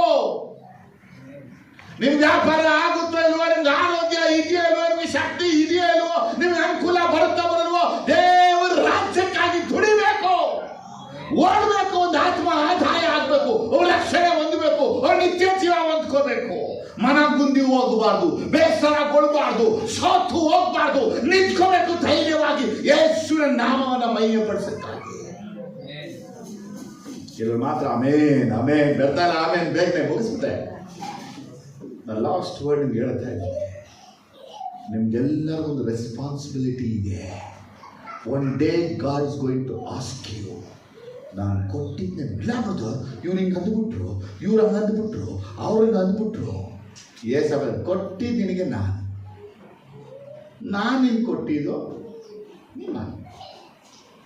ಅವ್ರು ಹೇಳ್ದ, ಇವ್ರು ಹೇಳ್ದ, ನನ್ಗೆ ಅದು ಬೇಡ, ನಾನು ನಿನಗೆ ಕೊಟ್ಟೆ. ಇವಾಗ ಹೇಳಿ, ನಿಮ್ಗೆ ಒಬ್ಬೊಬ್ಬರಿಗೆ ಏಸು ಒಂದು ಮಿಷನ್ ಕೊಟ್ಟವರ ಕೊಟ್ಟಿಲ್ವ? ನಿಮ್ಗೆಲ್ಲ ದರ್ಶನ ಕೊಟ್ಟವರ ಇಲ್ವಾ? ನಿಮ್ಗೆ ಸೇವೆ ಕೊಟ್ಟವರ ಇಲ್ವಾ? ನೀವು ಈ ಸಂತೋಷ ಪಡೆದಿದ್ದಲ್ಲ ನಮ್ಮ ಮಾಡಲಿಲ್ಲ ಅಂತ ಹೇಳಿದ್ರೆ ಏಸಮ್ ಏನಂತಾರೆ? ನಾನು ನಿನಗೆ ಕೊಟ್ಟಿದ್ದು ಅವನಿಗಲ್ಲ, ನಿನ್ನ ಕೆಲಸ ನೀನು ಮಾಡು. ಎಷ್ಟು ಜನಕ್ಕೆ ಅರ್ಥ ಆಯ್ತಮ್ಮ? ನಿಮ್ಮೊಳಗೆ ಇವತ್ತು ಒಂದು ವೈರಾಗ್ಯ ಬರಲಿ. No compromise to evil person. ಕೆಟ್ಟ ಸಹವಾಸ ಮಾಡಬೇಡಿ, ಕೆಟ್ಟವರೊಂದಿಗೆ ಸಹವಾಸ ಮಾಡಬೇಡಿ. ಸುಳ್ಳು ತುಟಿಗಳು, ಚಾಡಿ ತುಟಿಗಳು, ನಟನೆಯ ತುಟಿಗಳು. ಅದಕ್ಕೆ ಜ್ಞಾನೋಕ್ತಿಗಳ ವಾಕ್ಯ ಒಂದ್ಸಲ ವಾಕ್ಯ ಓದಿ ಮುಗಿಸ್ಬಿಡೋಣ ನಾವು. ಜ್ಞಾನೋಕ್ತಿಗಳು 22, 23, 24, 20, 26 ಓದುವಾಗ ಸನ್ಬಲಾಟನ ಕುರಿತು ಹೇಳಲ್ಪಟ್ಟಂಥ ವಾಕ್ಯಗಳು. ಜ್ಞಾನೋಕ್ತಿ 26, 22 ಚಾಡಿಕೋರನ ಮಾತುಗಳು, ರುಚಿಯಾದ ತುತ್ತುಗಳು, ಇವು ಹೊಟ್ಟೆ ಒಳಕ್ಕೆ ಇಳಿಯುವವು. ಕೆಟ್ಟ ಹೃದಯದಿಂದ ಪ್ರೀತಿಯನ್ನಾಡುವ ತುಟಿಯು ಕೋಟಿ ಬೆಳ್ಳಿ ಮುಲಾಮು ಮಾಡಿದ ಮಣ್ಣು ಮಡಿಕೆಗೆ ಹಾಗೆ. ಹಗೆಯವನು ತುಟಿಯಲ್ಲಿ ಸ್ನೇಹ ಭಾವನ ನಟಿಸುತ್ತಾನೆ, ಅಂತರಂಗದಲ್ಲಿ ಬರೀ ಮೋಸವನ್ನು ಇಟ್ಟುಕೊಂಡಿದ್ದಾನೆ. ಸವಿ ಮಾತಾಡಲು ಅವನನ್ನು ನಂಬಬೇಡ, ಅವನ ಹೃದಯದಲ್ಲಿ ಎಷ್ಟೋ ಅಸಹ್ಯಗಳು. ತನ್ನ ಹಗೆಯನ್ನು ವಂಚನೆಯಿಂದ ಮರೆಮಾಚಿಕೊಂಡಿದ್ದಾನೆ, ಅವನ ಕೆಟ್ಟತನವು ಸಭೆಯಲ್ಲಿ ಬಯಲಾಗುವುದು. ಆಮೇಲೆ ಇಷ್ಟು ವಾಕ್ಯ ಹೇಳ್ಪಡ್ತಾ ಇದೆ. ನೀವು ಯಾರ ಜೊತೆ ಸೇರ್ತೀರಾ, ಯಾರ ಜೊತೆ ಪಳೀತೀರಾ, ನೀವು ಯಾರು ಚೆನ್ನಾಗಿ ಕಾಣ್ತಾರೆ, ಅಟ್ರಾಕ್ಟ್ ಆಗಿ ಕಾಣ್ತಾರೆ, ಅನುಕೂಲವಾಗಿ ಕಾಣ್ತಾರೆ, ನಂಬಿಡ್ಬೇಡಿ. ನಿಮ್ಮ ಆತ್ಮ ಹಾಳು ಮಾಡಿಬಿಡ್ತಾರೆ, ನಿಮ್ಮ ವಿಷನ್ ಹಾಳು ಮಾಡಿಬಿಡ್ತಾರೆ, ನಿಮ್ಮ ಸೇವೆ ಹಾಳು ಮಾಡಿಬಿಡ್ತಾರೆ. ಒಂದಿನ ಏಸಪ್ಪನ ಮುಂದೆ ಬರೀ ಕೈಯಲ್ಲಿ ನಿಂತ್ಕೊಳ್ಬೇಕು. ಅದಕ್ಕೆ ಅವಕಾಶ ಯಾರುವೇ ಕೊಡಬೇಕು. ಎಷ್ಟು ಜನಕ್ಕೆ ಅರ್ಥ ಆಯ್ತು? ಅಲ್ಲೆಲೂಯ. ಇವತ್ತಿನಿಂದ ದೇವರು ನನಗೆ ಕೊಟ್ಟ ಕೆಲಸ ನಾನು ಮಾಡ್ತೀನಿ. ಹೆಸರು ಹೇಳ್ತೀರ? ಹಾಗೆ ನಿಂತ್ಕೊಳ್ಳಿ. ಏಸಪ್ಪ ನನಗೆ ಕೊಟ್ಟ ಕೆಲಸ, ಏಸಪ್ಪ ನನಗೆ ಕೊಟ್ಟ ಸೇವೆ, ಏಸಪ್ಪ ನನಗೆ ಕೊಟ್ಟದನ್ನು ನಾನು ಮಾಡ್ತೀನಿ. ಯಾರು ಬೇಜಾರಾಗುತ್ತೋ, ಯಾರಿಗೆ ಇಷ್ಟ ಆಗುತ್ತೋ, ಯಾರಿಗೆ ಇಷ್ಟ ಆಗೋದು ಅದು ಮುಖ್ಯ ಅಲ್ಲ. ಏಸಪ್ಪ ನಾನು ಕೊಟ್ಟಿದ್ದನ್ನ ನಾನು ಮಾಡ್ತೀನಿ. ಕೈಗಳನ್ನ ಎತ್ತಿಕೊಂಡು ಈಗ ಪ್ರಾರ್ಥನೆ ನೀವು ಮಾಡಬೇಕು. ಪ್ರತಿಯೊಬ್ಬರು ಪ್ರಾರ್ಥಿಸಬೇಕು. Lift up your hands towards the heaven and seek the face of God. ದೇವರ ಮುಖವನ್ನು ನೋಡಿ, ಕೈಗಳನ್ನ ಎತ್ತಿಕೊಂಡು ನೋಡಿ. ಪರಿಶುದ್ಧ ಆತ್ಮ ದೇವರಿಗೆ ನಿಮ್ಮನ್ನು ಒಪ್ಪಿಸಿಕೊಡಿ. ಒಂದು ವೇಳೆ ದೇವರ ಕೆಲಸ ಬಿಟ್ಟು ಅಲ್ಲಿ ಇಲ್ಲಿ ಓಡಾಡ್ತಾ ಇದ್ದೀರಾ, ದೇವರ ಯೋಜನೆ ಬಿಟ್ಟು ಓಡ್ತಾ ಇದ್ದೀರಾ, ದೇವರ ಉದ್ದೇಶ ಬಿಟ್ಟು ಓಡ್ತಾ ಇದ್ದೀರಾ, ದೇವರ ಸಂಕಲ್ಪ ಬಿಟ್ಟು ಓಡ್ತಾ ಇದ್ದೀರಾ, ದೇವರ ಕಾರಣ ಬಿಟ್ಟು ಓಡ್ತಾ ಇದ್ದೀರಾ, ನಾಳೆ ಮಾಡೋದ, ಇನ್ನೊಂದಿನ ಮಾಡೋಣ ಅಂತ ಎಲ್ಲರೂ ಓಡ್ತಾ ಇದ್ದಾರೆ. ಇವತ್ತು ಬದಲಾವಣೆ ಆಗಿ ಯೇಸಪ್ಪನನ್ನ ಖುಷಿಪಡಿಸೋ ಹೊರತು ಬೇರೆ ಯಾವುದೂ ನಿಮ್ಮ ಜೀವನದಲ್ಲಿ ಇರಬಾರದು. ನೆಹಮಾಯ ನಿಂತುಬಿಟ್ಟ ದೇವರ ಕೆಲಸದಲ್ಲಿ ನೀವು ನಿಂತು ಹಾಗೆ ಪ್ರಾರ್ಥಿಸಿ.